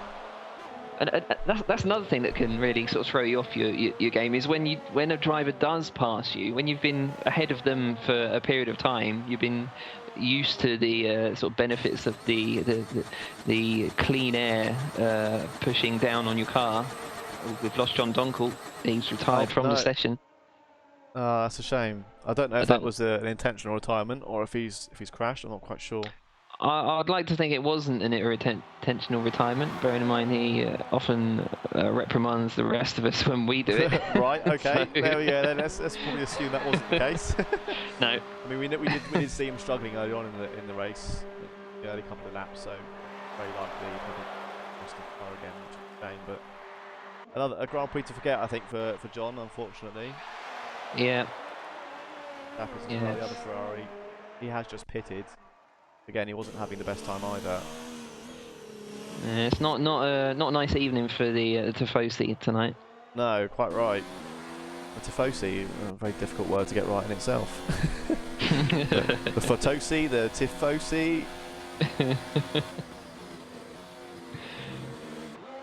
For the old Scuderia.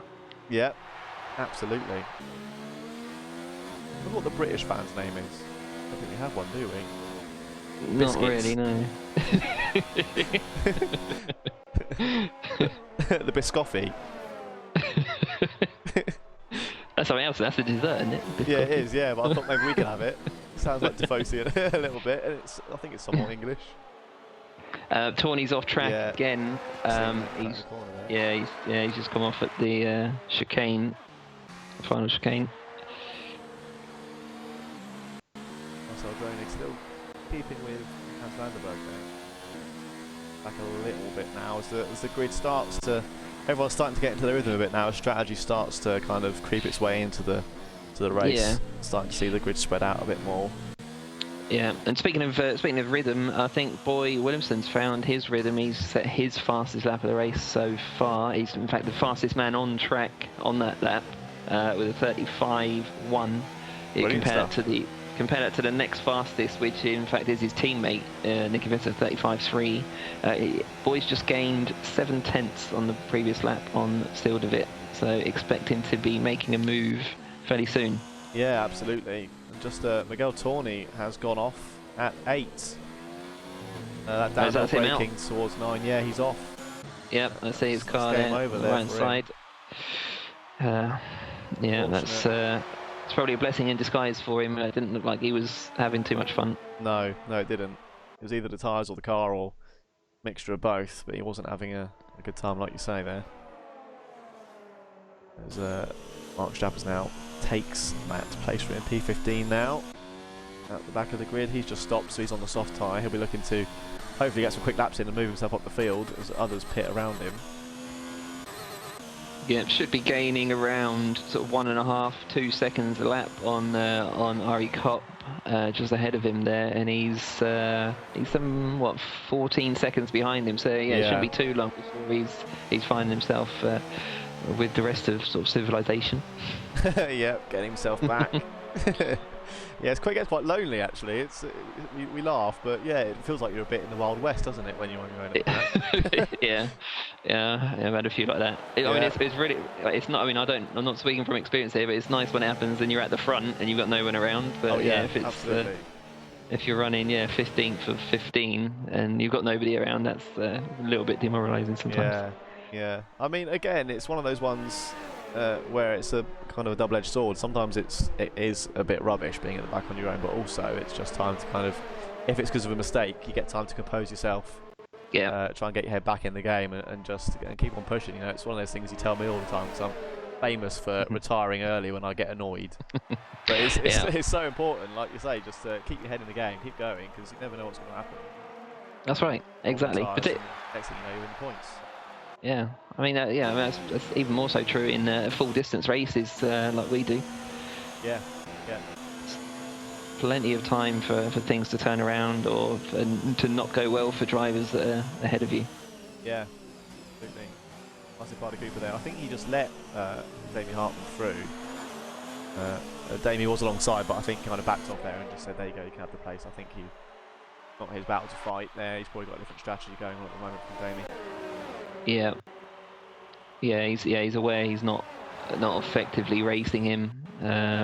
Different targets. Sorry, Adrian, just to interrupt you there. Nishay has gone off. Nishay Mahadra is off. Oh, you're joking. Dunlop. Yeah, he's sideways, dropping down the order now. Damie's not going to pass on, I don't think, yet. But Nishay's got no wing damage. He's back on track now. Unfortunately, down to P8. Oh no, he's lost it again. Those dirty tyres. Yeah, that's one thing about this game that's different to all the others. I think is just the way your tyres get affected by going off track. Yeah, it takes almost maybe half a lap, would you say, to get them sort of back in? Oh yeah, that's right. And then not to mention the again the psychological damage it does to you as well. Absolutely.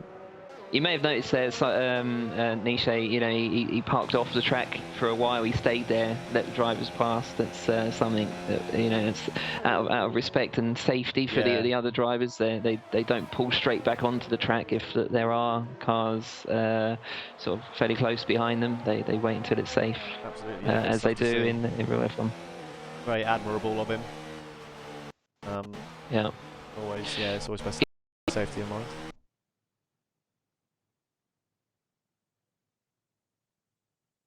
So give me one second. I was going to get the stream back up on our end, but it's now a radio show just for the short time being. My apologies. Brilliant.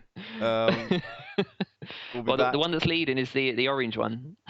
Good stuff, and they're all trying to get there as we get in a horse race style commentary. Right, stand by.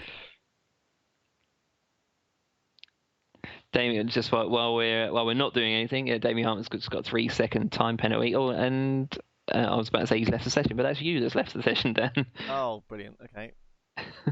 Well, we're streaming again, so that's always good. Sana Hermans has just got past Parda Cooper for P8. That was through 130R as well.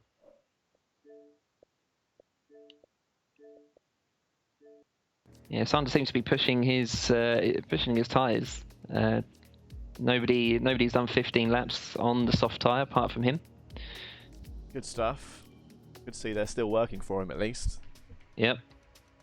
We did say sort of mid-teens, maybe 20s, didn't we? At a push. Oh, sorry, Vanderberg's retired. Oh, well, Vanderberg has crashed out at the end of the S's. Is it Dunlop? I think it is. Oh no. I've just seen Yep, on the left-hand side, he's just parked up there on the grass with a wheel off. So he was running in P5, sorry, at the time. Oh god, that's big shame, big disappointment for Toro Rosso. Yeah, massive, especially with their points battle. I know it's a bit of a golf at the moment, but still, it's all to play for. Yeah. Would have been important for them. But we are in other news. We're back online. The video should be back up for everybody. So sorry about that, everyone. We are back. Good stuff. Boy, Williamson still right on the back of Silva. He's like he's about half a second behind him. Got roughly the same ERS. I think it's just going to be a battle of composure between the two drivers. Yeah, absolutely. It's so important just to.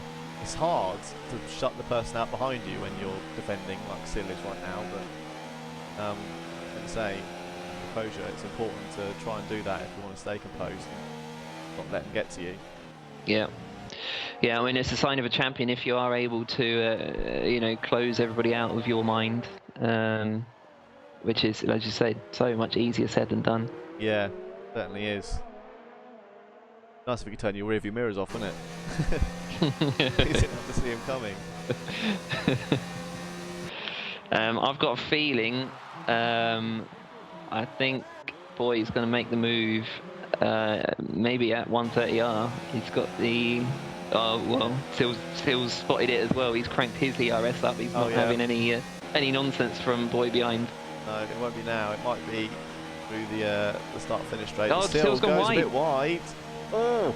I think he was looking behind. I think, yeah, you're probably right. He locks up into 16. Oh. Boy getting right on the gearbox of that Renault now 317 to come out the last corner. Almost side by side. Boy's like a shark who smells blood. Absolutely, yeah. And he's I think he's caught the seal. That's very good. Oh no, not quite.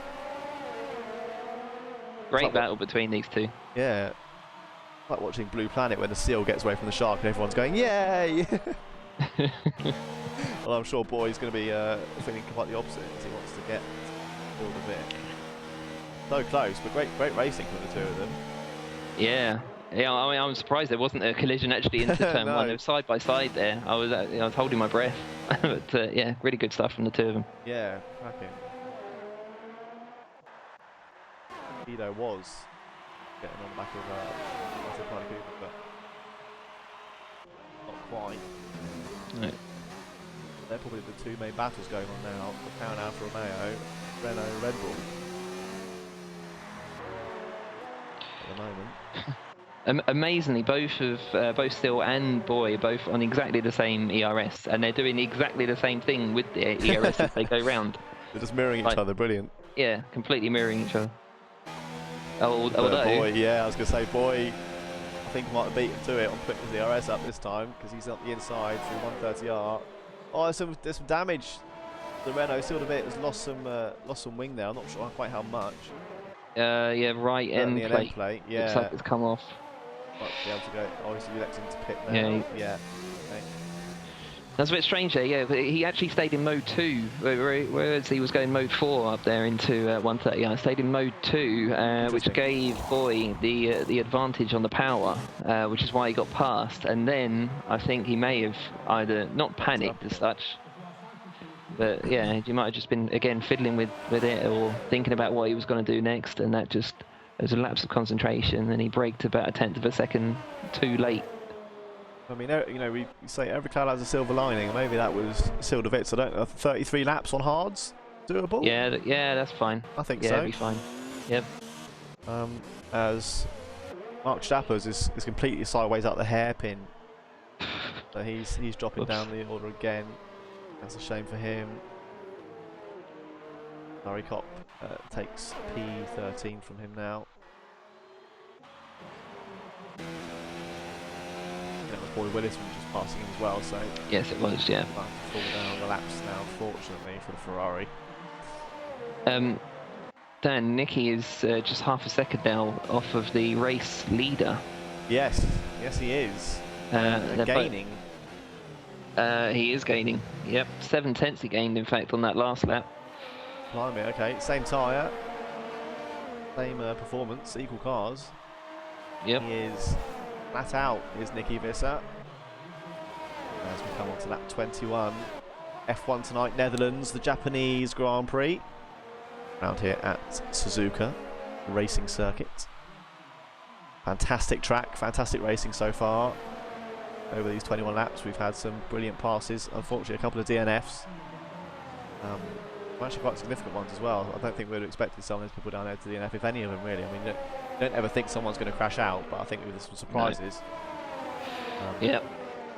Yeah, well, there's some, you know, Vandenberg in particular, he's quite high up in the championship. He's looking strong here, and yeah, it's really unfortunate to see him crash out at Dunlop.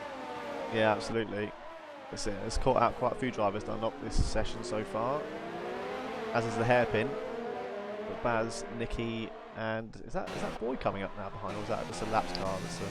Well, Boy's 12 seconds behind, so I'd imagine it's... Yes, you are right. Aston, I think.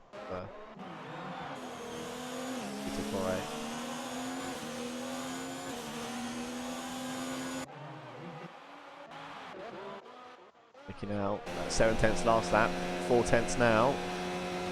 Through 130R, coming up to the Casio Triangle. Great overtaking spot, a bit too far back to capitalise on any moves at the moment. Through 17, on to the last corner. The gap 4/10, DRS open now. Baz only with level 2, same with Nicky actually, but he's getting up the inside. The size is better of it actually, I think. Oh no, they've touched. I don't know if Nicky took any damage there. There was definitely some, I think it was an M plate perhaps at least. Come off Nicky versus car. He's definitely missing an M plate. I don't know if it came off there or earlier, but yeah, that's definitely must have been there, I think, as he pulls away now. That's now 1.9 seconds, 2 seconds now ahead. So yeah, he's storming off. That's a big shame. Yeah, that's a big shame. Just trying to have a look back on the stream at that moment. Actually, I didn't see it myself. He thought twice about it, and that was what threw him off. Looked like he was going to make it to start with, and then he decided against it. And I think just the combination of the two meant he broke a bit too late, unfortunately. Yeah, as much as it pains me to say it as a fellow Red Bull driver, yeah, I think that explanation you gave there, Dan, is pretty much spot on, based on what I saw there as well. So, just noticed Guido Urshan has left the session. That's because he's crashed out. Oh, right, there we go then. Now, when did that must have been quite recent, because he was challenging Guido was, I think. Guido was 8th. He was 8th just a few moments ago. Yeah. He crashed out at the exact same moment that Nicky hit his teammate. Oh, okay, right. And then hit Guido's teammate. Yeah. That would have explained both front runners in the pits now as well. We'll see who gets a new wing. Yeah, it's a new wing on the Red Bull. And no new bits other than black ones on the McLaren. Black rubber ones. Back out. And it's always nice when you can go in and come back out in the lead, isn't it? Oh, yeah. That's a special moment there for everybody. Brian then is on for a possible Grand Slam here. We haven't actually seen that in F1 Tonight Netherlands so far. Oh, really? Grand Slam, Grand Slam, for those who don't know, is where you take pole position, win the race, get fastest lap, and lead every lap as well. That's it, yeah. We have seen a really dominant display from Nicky. I think it was at Bahrain, but I don't believe he led every lap of that race. I could be mistaken, but I don't think he did. I don't recall, actually. Yeah, wow, that could be very good. First Grand Slam of the season, potentially on for tonight then. As Nishay Mahadwa Singh is just passing Peter Phillip there. P9, he's making his comeback after his earlier off-round Dunlop. Be looking to push these tyres to the end now for sure. 7 laps on them. approaching the halfway section of the race now. Yep. Under Herman though, the only one out there really looking to make a move at the minute. He's just 6 tenths behind Damien Harmon, 9 in front. Now his soft tyres, look how many laps those soft tyres have done for him. Yeah, I mean, either he's got the touch, or I don't know, or those softs just go longer than we think. I'm just gonna have a quick look at his lap times versus his sort of delta. Yeah, he's not losing time. I mean, losing about half a second since sort of the start of the race per lap. I've been waiting for a moment to say this, and I think his ability with time management deserves a bit of a smooth operator. Because he is. Sander Herman, the smooth operator for sure. 22 laps now on those softs, longer than anybody else has done. Yep, they're nice and worn as well. There doesn't seem to be any real sort of degrading on them. No. Or graining. Of course, one of the sort of the new aspects of this game is you can actually see visibly graining on the tyres, and they look pretty good to me. Yep. And he's looking competitive as well against Amy, who's on the same age medium tyres. Yeah. Yeah, certainly. I mean, if things were going to plan, his mediums will certainly be doing better than his softs for sure.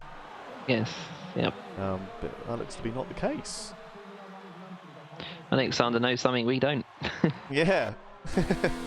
Certainly does. Massaging those tyres all the way home. Also, another driver looking to make a move, or at least within attacking position, Nicky Visser.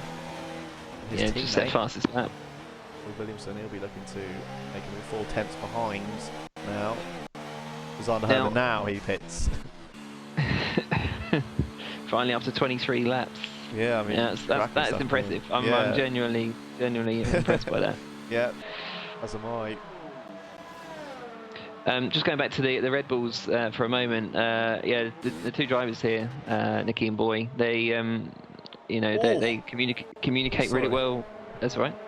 Boy went a bit wobbly, didn't he? Yeah, that's what I reacted to there. It looked a bit sideways. Yep. But yeah, no, they're frequently in communication with each other during races, and we've seen team strategies applied, or team tactics applied between these two drivers many a time. Despite Boy being only 20 or so points off of Nicky, he's a genuine title contender. They do still, respect each other enough to know when to let the other one go. Yeah, that's really, really good skill to have as teammates. Yeah. Yeah, really good stuff. They do also, I don't know if you remember at Singapore, they do also know how or know when to actually fight each other. So it's not like it's. Well, that's the other end of the coin, isn't it? Fun and games. Yeah. It sounds like a perfect relationship where you can have a good fight with your teammate, but at the same time, when enough's enough, or when the team comes first, let one of the other through. Yeah. As it looks like, the boy was doing that there. Yep. A bit wide through two. Nicky takes his P2 from him. I guess Boy's tyres perhaps not holding up quite as well as Nicky's at the moment. I think it's probably fair to say. Yeah, perhaps it's a bit more slippery than Nicky does right now on those softs. Yeah, I mean Nicky generally pushes a lot harder than Boy will in any given race. Yeah. Doesn't always sort of work out for him. But, I think that was probably the right call from Boy, and Boy lost minimal time as well by letting it pass at the end of turn one. Like I say, just pays dividends to that. What you're saying about the teammates working together. It caused his teammate any trouble there, let him through, had a good spot really, and Nicky was able to get through no problem at all. Yeah. And also, this gives Boy an opportunity to save up his DRS again. He can put it back down. He can just use the slipstream and use DRS to maintain the pace. Absolutely. Almost sheltering his teammate there from all the action out front, and lets him recuperate. although albeit in dirty air, but still harvest that energy up, get back up to a fighting standard, if you like, and maybe go for a move at some point later on. Yeah. Excuse me. Nicky just gained 7/10 on race leader Den Brian, and as I said earlier on, there are about 7/10 difference between the two, or between the tyre compounds, the softs and the mediums, and then the mediums and the hards. So yeah, I mean, pound for pound, they're doing roughly the same. Well, they are doing the same lap times. Oh, we've got a car off there. That looks like Stappers at Dunlop. Stappers, is it? Oh yeah. Yeah, Stappers just being lapped and sort of big cloud of dust. Yeah. He's waiting right on the inside. Yeah, this is exactly the spot in the race last season where a driver crashed and there was a huge pile up behind, and you know, you're coming so fast around that corner that there's no real time to react, and when you've got cars strewn all over the track, it's just pot luck. Absolutely, if you actually make it through. If you make it through. Yeah, although he's doing the right thing there, equally it's one of those corners where doing the right thing is sometimes the wrong thing. Yeah. But he hugged the inside, so I think he was right. I think he was definitely in the right there. Yeah, absolutely. Yeah. So difficult and challenging is turn 7 that you can actually take any line through there. So it didn't really matter where he stopped. So he probably could have got hit by anybody. No, exactly. Boy Williamson here, he's doing a bit of a Charles Leclerc at was it at Bahrain where he let Sebastian pass, but then he was like sort of still right behind him, so they swapped the drivers over again, and it all went a bit sort of funny. Yeah, a bit topsy-turvy. Yeah, I'm not saying that's going to happen here again, but he is staying with his teammate, so yeah, I wonder what the conversations will be. Yeah, absolutely. I mean, I don't know how the party dynamic works with it. Are they all in the same party as with F1 tonight, or UK? Or I'm not sure. No, we don't know if they're talking or not. But either way, I mean, there'll definitely be something going on, that's for sure. I think Nicky would have thought, right, I'll see you later then, once he got past. But not quite the case. No. It gets a bit out of shape there through the hairpin. But again, this comes down to the sort of aerodynamics of Formula One. Yeah. You know, you get in the slipstream of one of these cars, and there'll be such a huge boost in speed, massive reduction in downforce around the corners. It's what when people complain of dirty air. That is what they mean. Yeah. But yeah, the gain from slipstreaming someone down the straight, and with ERS and with DRS open and your ERS all the way up, it's absolutely ridiculous how much faster you can go. Absolutely, yeah. Yeah, very satisfying once you actually get in within that slipstream area behind the car in front, and you just feel that massive gain of performance you get down the straights. Yeah. I mean, you know, to put it into numbers, I just looking at their speeds as they were coming down the start and finish straight there. Nicky Visser, he sort of hit his kind of a terminal velocity of about 190 miles an hour. He just would not sort of go any faster because of the wind resistance against him. But boy, behind him, he was up to sort of 200, 202, 203 miles an hour before he had to brake. So yeah, wow. Yeah, that's quite a lot in terms of Formula One. Yeah, absolutely. Because it takes so much more energy to increase your speed when you're already travelling so fast. Yeah, for sure. They're sort of the only pair really on the track now. I don't even know if you can consider it battling. I think there's a bit of a game plan going on down at Red Bull at the moment. Sometimes it's 3/10, then it's 7. Holding around that second mark. I think they're probably just keeping each other going until they bring the fight to Baz, who is getting ever closer as Nicky reels him in. Now only 4.5 seconds. Yeah. As we come on to lap 30.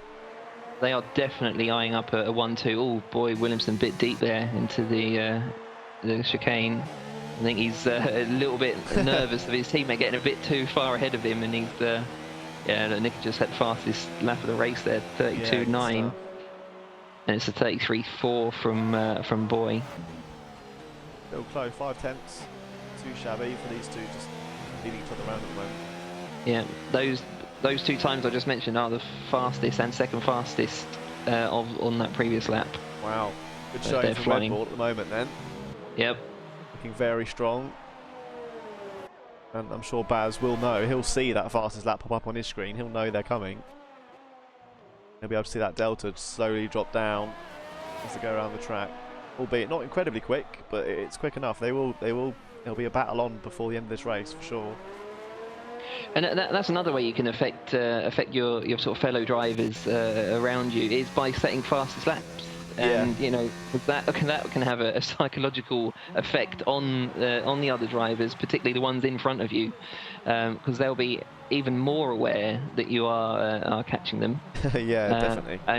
And they will, you know, they may say that they don't feel any pressure, but yeah, that's you do. That will, yeah, you do, particularly over a long race. I know that's one reason I have the UI turned off. so mentally weak I am. I can't not put that off. I have to turn it off in the game. I will not see it. I don't want to know what anyone's doing. Leave me to my own. Boy, once again, is just he's completely caught up to his teammate now. Yeah. Is he? No, he's having to back off. He's backing off.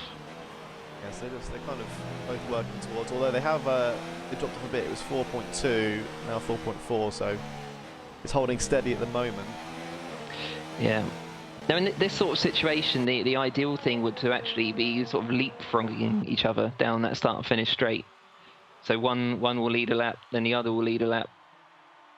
Yeah, that's it. So yeah, they can equally save up their ERS and still set fastest laps. Yeah, I mean right now Nicky's taking the brunt of it.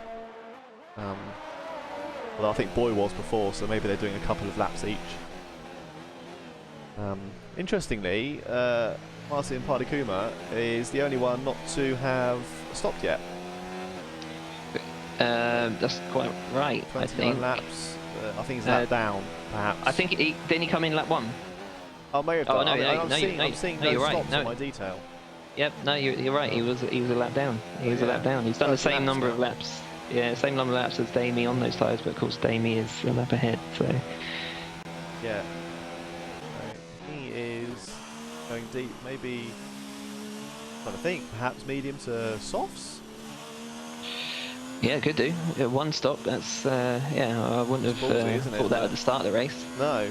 But then we saw who do we see do sort of 23 laps on the softs? Yeah, that was Zyler Herman. Yeah.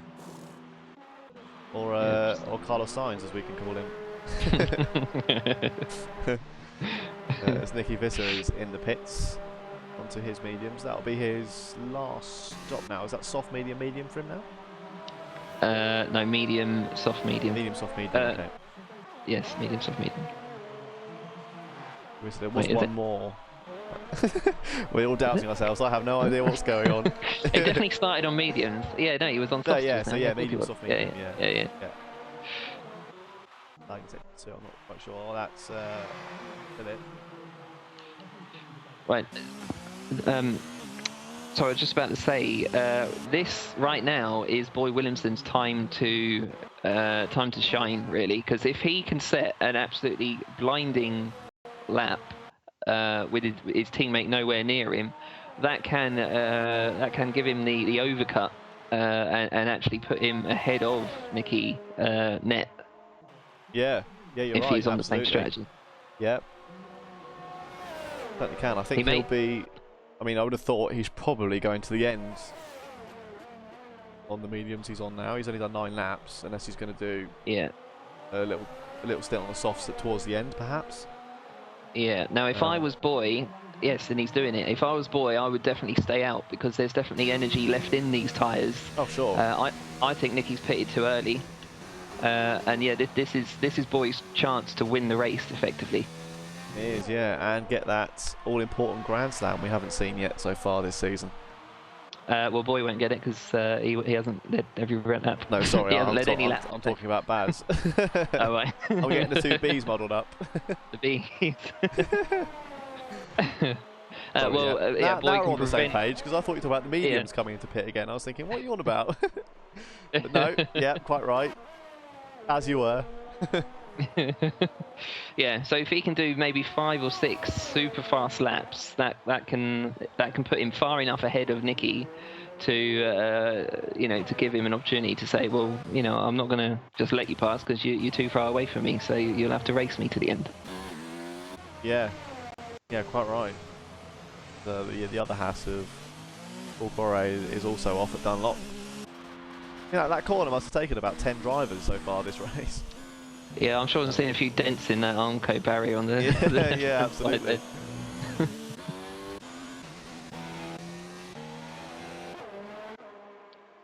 Nicky putting Seal under pressure now. Still, of course, on hard tyres at the end. He won't want to be having to deal with Nicky for 20 laps. No, I don't think he will. No. I think we'll see him maybe deal with him for about 3 laps, and then I think that'll probably be it. Yeah, it's a bit of a shame. I had kind of high hopes for Steele. I thought absolutely. he was looking so strong in qualifying, wasn't he? Q1, Q2, top in the tables. Yeah, and then P2 in Q3. So yeah, absolutely looked on fire in qualifying. I mean, he still has this race. No doubt about that. Yeah. Still looks strong. P4, if that's where he ends up, will be nothing to shrug at.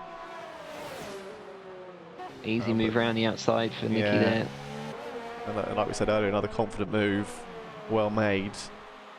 And it's respectful as well of Seal, and very trusting of Nicky in Seal to be able to make that move. Lots of people say that young drivers you wouldn't dare go around the outside of them into a corner because you never know what they'll do. But Seal's a testament to that younger generation in that they can race competitively and safely. Yeah, absolutely. Goes to show, like you're saying, what a talent sort of it is as a young driver new to the league. That one of the more experienced drivers can put that much trust in him, go around the outside, know he's going to come out of it okay. Yep. His teammate actually, Nishay Mahadwasing, is looking to come up on Martin Pardy Cooper at the moment. Only 5 tenths behind. In fact, Martin's been under attack this whole race. He's the only other one besides at the front. Someone's 5 tenths behind him the whole time. Yeah, he's had things to do, hasn't he? It's not really had a chance to breathe. He's been working hard. Yeah. Whole time. Yeah, he's working those tyres hard as well, Pardy Cooper. Yeah, 33 laps. I don't know. I feel like the high 30s really is probably where you're looking to switch over on the mediums. Yeah, he'd want to get within sort of 15 laps of the end. Yeah. Yeah. Give the softs a good run for their money. Oh, who's that's gone flying off? Someone's just gone absolutely. That. That's Paul Carey at Spoon. Oh, blimey. And his teammates will be coming past him in a fairly short while. So the Haas is actually on and off track quite a lot. As Peter Phillip almost went off around diagonal curves there. I think they've got a bit of a setup issue. Both Haas drivers.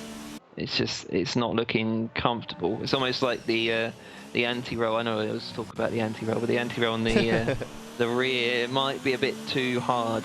Yeah. Set a bit too high. It's just making it back too rigid when it sort of when a load is applied, and that's what effectively makes you sort of swing out at high speed, despite having high downforce. I will just smile and nod. As I've told you before, I'm terrible when it comes to setups. So good. The anti-roll bars there playing into the Haas setup. But yeah, you're certainly right. I think both of them must have shared a setup before the race because they're having clip the inside. Booker goes around there. What a shame. Yeah, and that was a little bit different. That was not necessarily the anti-roll there. That was just the suspension in general. I think Spring's been too hard. There. Yeah, a bit naughty. Yeah, and the Armco, wow, oh blimey. It's doing some things I don't think we can show on TV there for the children. Bit R-rated there, what the Armco was doing to that car, I do apologise. that's the thing, isn't it? You know, it can be really frustrating when things like that happen. But you know, as we always say, you know, you've got to race to the end. If your car is still in one piece, you know, as tempting as it can be, you know, you've got to keep going. Got to. I'll do well to practice what I preach, but it is true.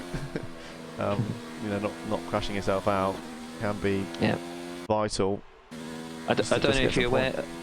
Sorry to interrupt you there, but I don't know if you're aware at Monaco actually had a new record set, John Donkel, for most pit stops in a race. Yes, I remember. I don't remember how many it was. It was a 78-lap race, and he stopped 16 times. 16, that was it. I was going to say 40, but yeah, bloody hell, it was. And also in that race, we had another driver stop 11 times. So yeah, there was absolutely no giving up from anyone in that one. No, certainly wasn't. How many times did you stop in Monaco? Did you have quite a few stops? I stopped 5 times. 5, right? Okay, no. So in comparison, there's a rookie numbers. Yeah. But 5 is an F1 Tonight UK record. Yeah, no, certainly is. Yeah. But still, I think all things considered, a real Grand Prix 5 is quite a lot. Yep. 16, wow, whole new level. Do you know what? I know we're going a little bit off tangent here while they're racing, but do you know what the most stops in real F1 for a race winner is? I've got a feeling it's Jenson Button at Canada in 2011. Would I be right? You'd be absolutely bang on. That was amazing. But is it 5? 6. Oh, almost got all 3 there. Nearly. I'm very impressed though. Well done. Thanks very much. Yeah, no, that's one of my favourite races. What a race. Yeah, absolutely. That's it. Mhm. Yeah, everyone stops. I was thinking Ari Copper's having no stops so far, but I'm sure that's not. Oh no, it could be right if he's 3 laps down. 3 laps down. Yeah, he has not stopped on those hard tyres. He is now the final one. Now, sorry, go on. Now looking at Ari Kopp, he's running P11, so no points at P11. He's a minute and 2 behind the next car ahead, and he's still got to stop. And he's still going. Yeah. So, absolutely. You know, that's what we need to be like. Yeah, it certainly is. Ari Kopp, so no chance of any points. No, I mean, well, unless someone crashes out in front of him, he'll be there. You know, I mean, if it's within the next couple of laps. Yeah. But yeah, absolutely. He sets a good example. Yeah, absolutely. And as long as he's having fun out there, that's all that matters. And I hope he is. I'm sure he is. Yeah, I'm sure he is if he's still racing. Damie Hartman came in just a couple of laps ago, actually, while we started talking there. He's just set fastest lap of the race so far, and I think he had the fastest lap on the previous lap as well, 32.0, that one. That's some 1.6 seconds faster than the leaders. Oh, what was the fastest lap was a 32 something, wasn't it, by Nicky? 32.8, I think. Wow. Okay, so yep, he's going for it. No, 33.1 that was Baz's time. Nicky had the fastest lap, didn't he? After that, I thought it was a 32.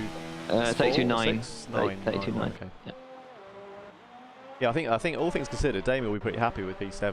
I mean, at the moment, anyway, there's still plenty laps to go with it for him to move up further. But still, he's been at the back of the grids. Started P9. Yeah. I think he'll be chuffed with that. Yeah, it's definitely not game over for Damie. No. Boy has just come in though. Yeah. So he did 6 extra laps, 6 more laps than his teammate did. I think that might have given him enough of an advantage. And look, he's on the soft tyre now as well. So that advantage is surely going to continue. And look, and of course he has come out. Has he come out ahead of it? Yeah. Yes, he's done it. He's done it. Ahead of his teammate. Yeah. He has. So the overcut has worked beautifully for Boy, and Boy has no obligation whatsoever to give the position back. This is Boy's race to win now. Absolutely. Yeah, it certainly is. Really great stuff. I do love the way the two raced each other like that. Yeah, working in sync is really good. Very nice to see. Nicky's surely kicking himself for not going for the medium soft. Yeah, I'm not quite sure what happened actually. Was the Nicky? Because I thought Nicky was in front of Baz a moment ago. Nick in front of Boy. He was. Sorry, yeah. Nicky was in front of Boy. Boy let him past into one, if you remember, and then he couldn't quite get away from him. So Nicky decided to come in perhaps a little bit early and go onto the medium tyres to the end. Sorry, yeah. And Boy saw that opportunity. He knew his soft tyres would go a few more laps, so he gave it everything to try and make sure that when he does come in, he will come out ahead of his teammate, and also he can come out on soft tyres and therefore get away from his teammate, as he is doing quite easily here. And that's exactly the right move. That was a brilliant call from Boy. No, absolutely brilliant. I think because Nicky passed Sealed a bit, and they were still running 2-3, it threw me off when he pitted. I didn't know which one came in first. Right. But yeah, thank you very much for clearing that up. I'm back with you. Yeah, no problem. A pleasure. Cameras, I don't know what's going on. I've only got one thing to do, and that's watch the race. So yeah. I'm trying not to do that. I'm trying to keep the cameras moving around, because I'm used to obviously Eddie doing it. Yeah. And I'm just sitting there watching it as well. Boys just put in a purple first sector as well. That's 33.7, which is about 0.4 faster than the previous fastest. Stuff. Yeah. Have to get it now. 21 seconds. A big gap. We have got more laps than those many seconds. Sorry, to go, 0.2 faster. Correct. I don't know if he'll catch up. I mean, he's got to do, over a second a lap, really, hasn't he? To get Baz. I think Baz might have this one. He's looking definitely very comfortable. Well, right, let's look at these numbers then. Boy's first sector was a 33.7. Baz's first sector was a 34.6. That's 9/10. Okay, yeah, nice. Second sector for Baz, 42.2. Second sector for Boy, 41.2. That's another second. Okay. And final sector was a 17.4 versus a 17.0. So there's about 2 seconds 2.5 faster. seconds. Yeah. Okay, cracking stuff then. I stand corrected. Yeah. I think, well, it's certainly looking very good for Boy at the moment then. Yeah, the rest of the field sort of stabilised a bit now. Saldronig is back in the pits. Yeah, Damie back up to 6th now. Yeah. All yellows in sector 1. Who is that? That's another red car off. Mark Verstappen, yeah. Actually, well, he's staying on. He's definitely working that gravel in.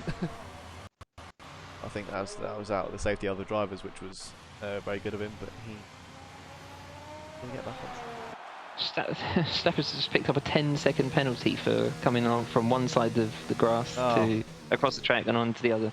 That's unfair, isn't it? Really? I mean, he's only doing it to get out of the way of everybody else. Yeah. And Baz is coming in. So. Okay. Well, he's definitely going to drop down to P2, if not P3. Well, Baz had to come in anyway because he's only used medium tyres so far. Okay, yeah. So this is going to be a battle to the death. This will be good. It's all heating up here. F1 tonight, Netherlands, the Japanese Grand Prix. 11 laps to go. And our race leader's just pitted. Fresh set of softs. He might even drop back behind both Red Bulls. Nicky, that would be handy. Oh, he wanted it, Nicky did. But he thought better of it. He didn't want to damage his wing again like last time. Yeah. On his part. Yeah, good reactions from Nicky as well. Avoid the contact. Well, Nicky's definitely on the back foot, obviously with mediums on, but they will come into their own. Get towards the race here. Yep. Probably match up. Probably will match up by the end of the race. And Baz will be looking to pull away from him now and catch up with Boy. Indeed. Having said that, Aston Brian is a master strategist, so it's going to be difficult for him to not only be put under any pressure, but to really sort of wear those tyres out to a point where the mediums on Nicky's car will actually be more advantageous than his own. So yeah, I think it's Baz's position to lose. But boy, what a great race he's had. 42 laps in now. Brilliant strategy, and yeah, I think it's played off beautifully for him. Yeah, absolutely, couldn't agree more. Have a look what Baz's last couple of sectors are against boys. So 41.2 in the middle, 41.5 for boy, 17.1 for boy in the last, and a 16.9 is the purple last sector. Okay, so they're close. Yeah. But yeah. Baz is closing up. This could get interesting in the last 3 or 4 laps, I think. Yeah, it certainly can. With 10 laps to go now, counting down, and the drivers will be too. I mean, with that kind of closure, it's going to be towards the end, as well as, fortunately, Martin Party Cooper has retired from the session. I think that was at Dunlop. Was it? Nobody's crashed there yet, yeah, no, it was Dunlop, yeah. That's at least the second or third retirement we've had there for sure, but yeah, certainly not the first crash. I mean, no. Being the 20s now. So Ari Kopp then, as I said earlier on, no chance of any points. He was a minute behind the next driver ahead, but because he's kept going, he's now found himself with a point. Absolutely. Yeah, that's it. Works out perfectly. I mean, he has got another lap to do it, so we get that point. Yeah. But he's yeah, true. But he's going to get it if he can, for sure. And he has stopped as well now, so he's on his fresh tyres, looking pretty good. P10. And 8 places made up as well, so all in all, not a bad day out. No, not at all. Ferrari, he'll bring back a nice point for the Racing Point guys. That is the whole point in driving for Racing Point, is to get the point. but what is the Racing Point? What is the point? How many times can we say point? I feel like it's that one Pablo Montoya interview. Yes. When does one hope to one? When does one see oneself in Formula 1? Yeah. That was it. Oh dear.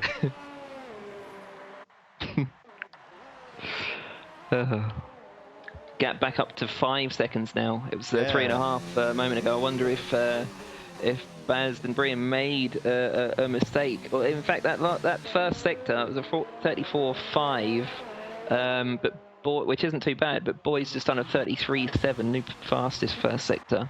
So he's obviously sort of seen the orange McLaren behind in his mirrors, and yeah, just put his foot to the floor in the ERS up. Yeah. And interestingly, Marcel Droning, fastest lap. Not often you'll see a Williams do that. That's True. Good work from him.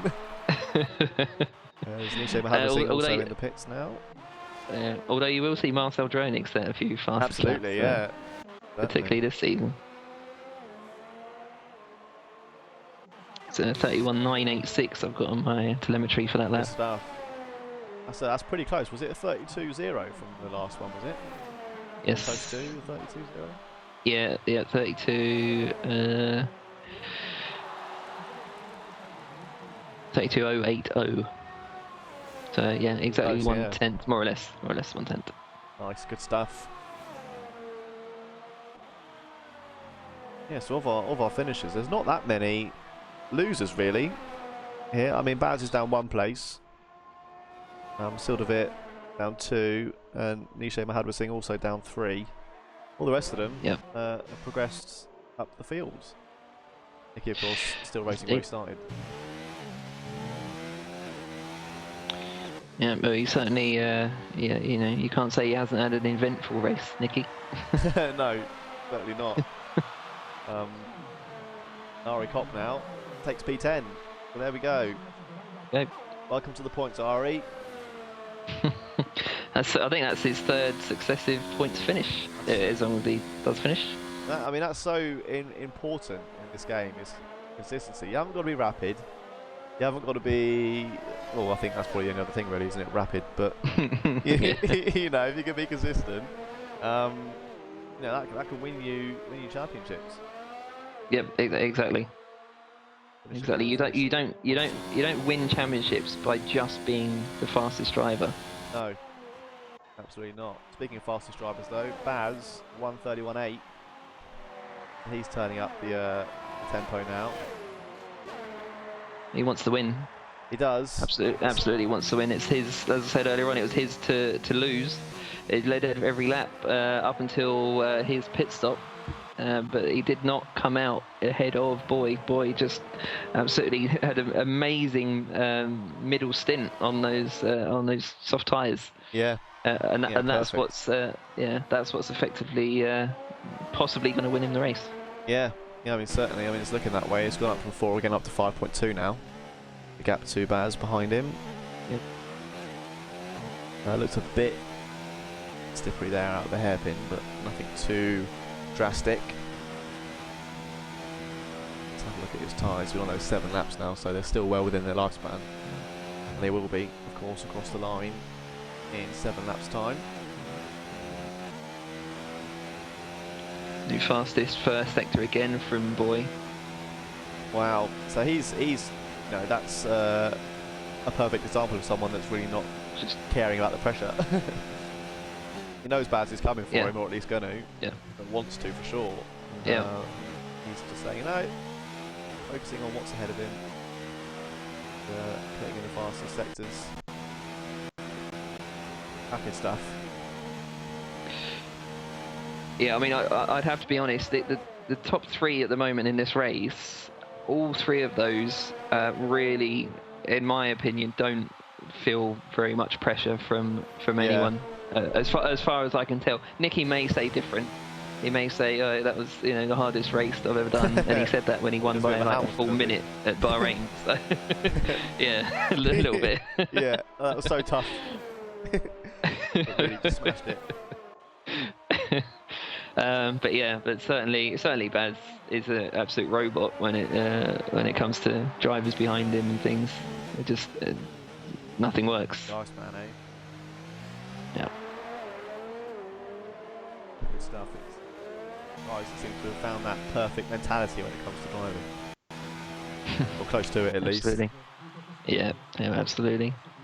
In sort of Eddie Ferreira fashion, as we're coming up to the sort of end of the race, I was going to have a little rundown of the drivers and a little summary, if you don't mind, Dan. Absolutely. Here we go then. So, Boy. Sorry, go on. Yeah, no, go on. After you.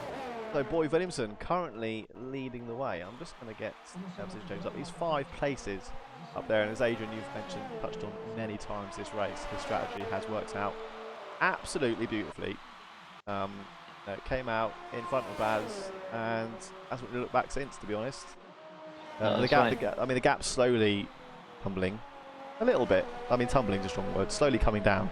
But still, I think he's looking pretty strong here with only 5 laps to go. He will be, as you said, not feeling the pressure. He's going for it. And he looks pretty strong out there in front still on his softs. That's right. I mean, just before you move on, and at one point he was looking a bit like a sort of a Valtteri Bottas, yeah.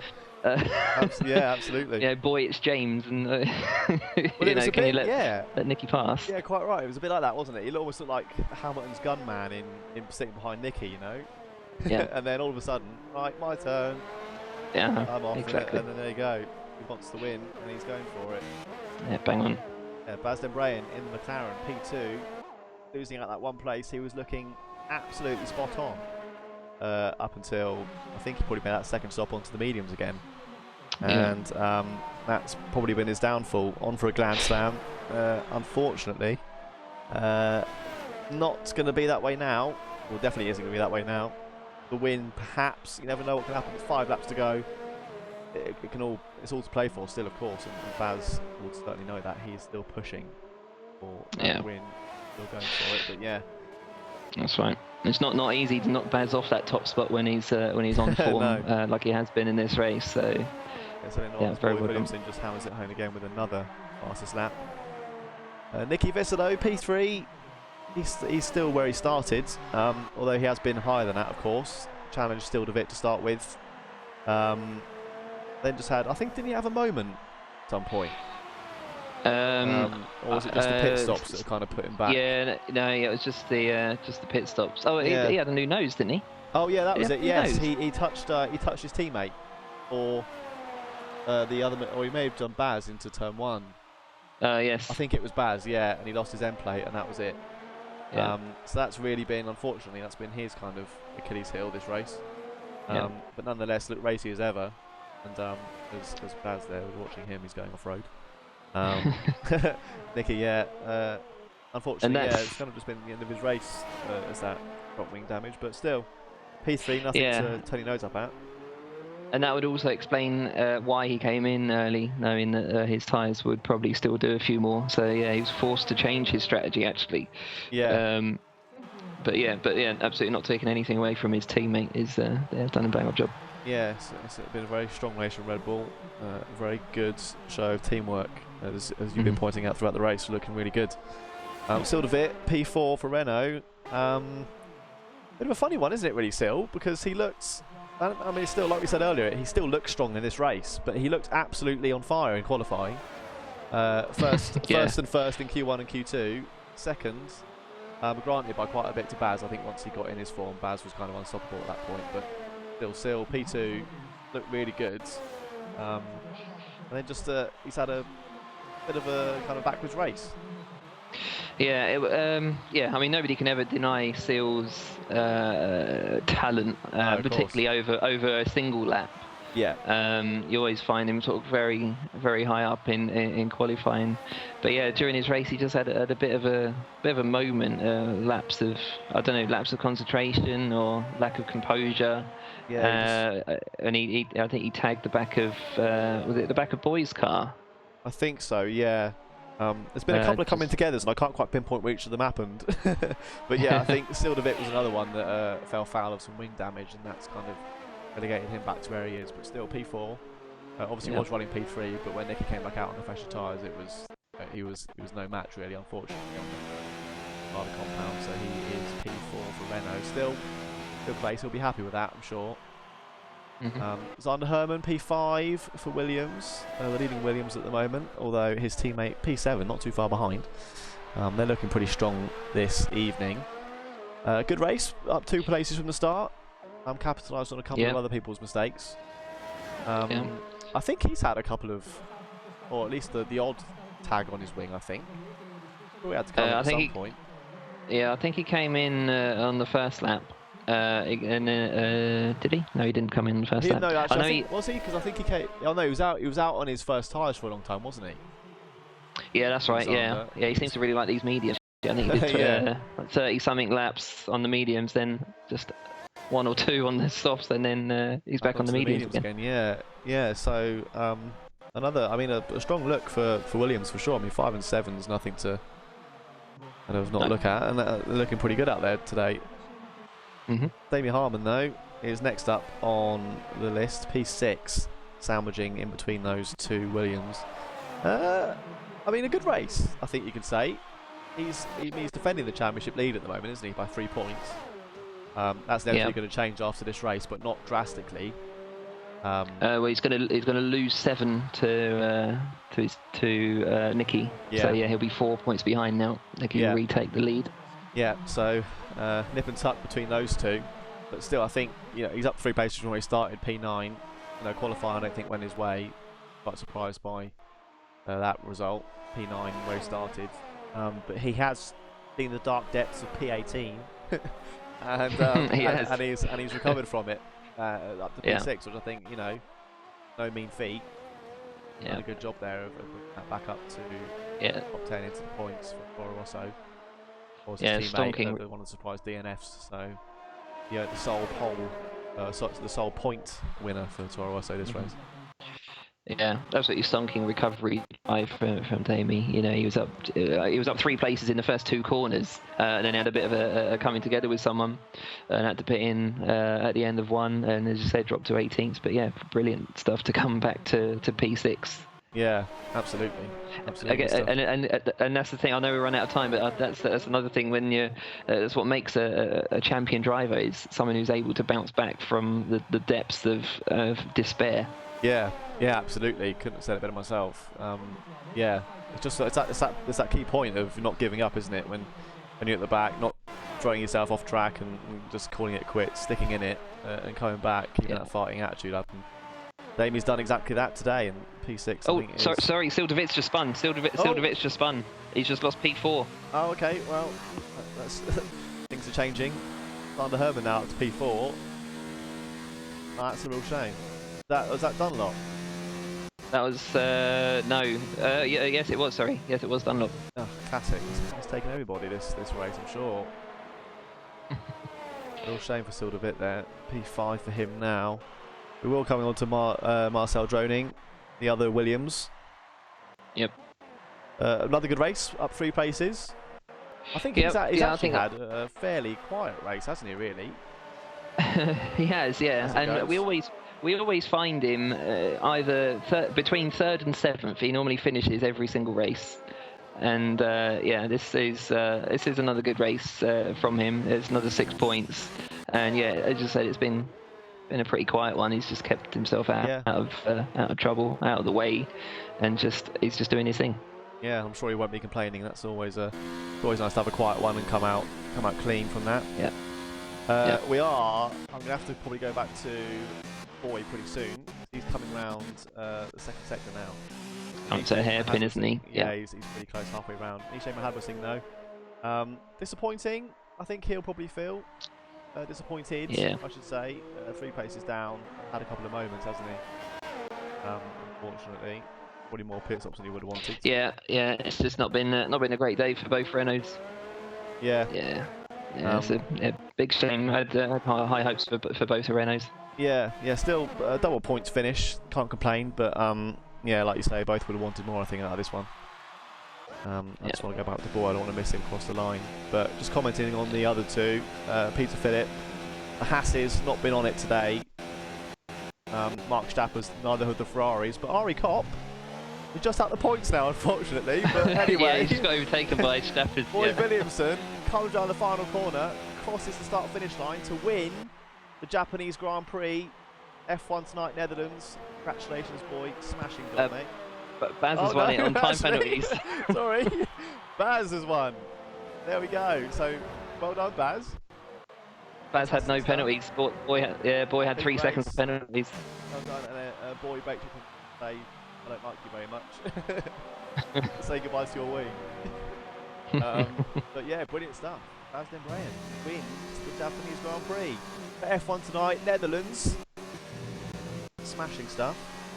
Literally, wing's gone. Great. I mean, it's not a Grand Slam. Close. It's not. No. No. Yeah. Everyone else it was close. Yeah. 2-3 for Red Bull. There was one point I thought the top 3 there would be in the complete reverse order. I thought Nicky had it in the bag. Boy would have been 2nd because they were chasing down Baz, and then and Baz would come out 3rd. But once again, Baz has come out on top. Yeah, just like you said before this race started, it doesn't matter where he is, he always finds his way back to the front, and he has done. Yep. But yeah, 2-3 for Red Bull, strong finish for them, and again adds to their IT points haul so far this season. That'll put them into the mid 400s. 426 currently. Now for the podium. Another double podium. Yeah.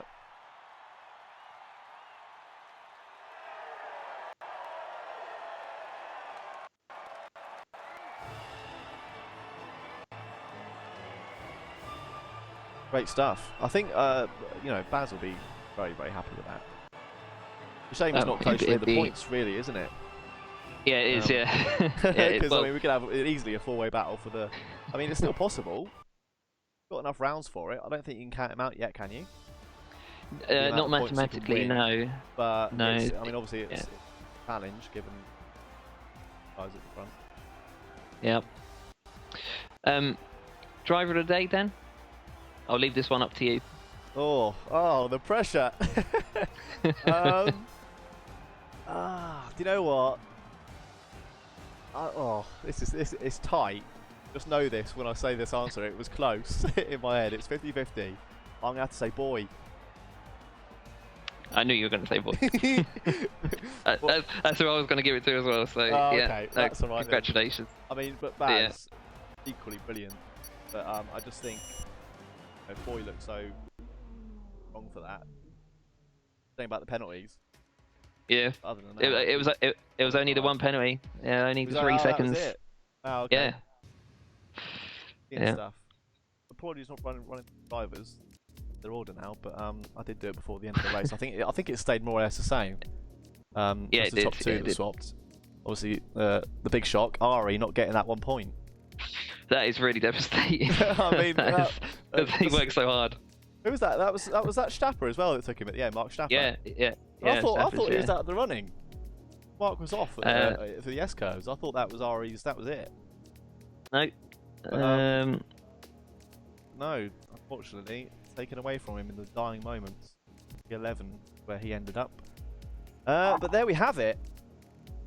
Baz Dan Brayan wins Japanese Grand Prix. F1 tonight, Netherlands. And Boy Williamson, our driver of the day.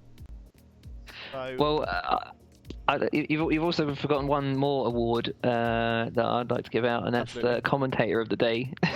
And that's you. Oh, you're too kind, Adrian. That's why I love you.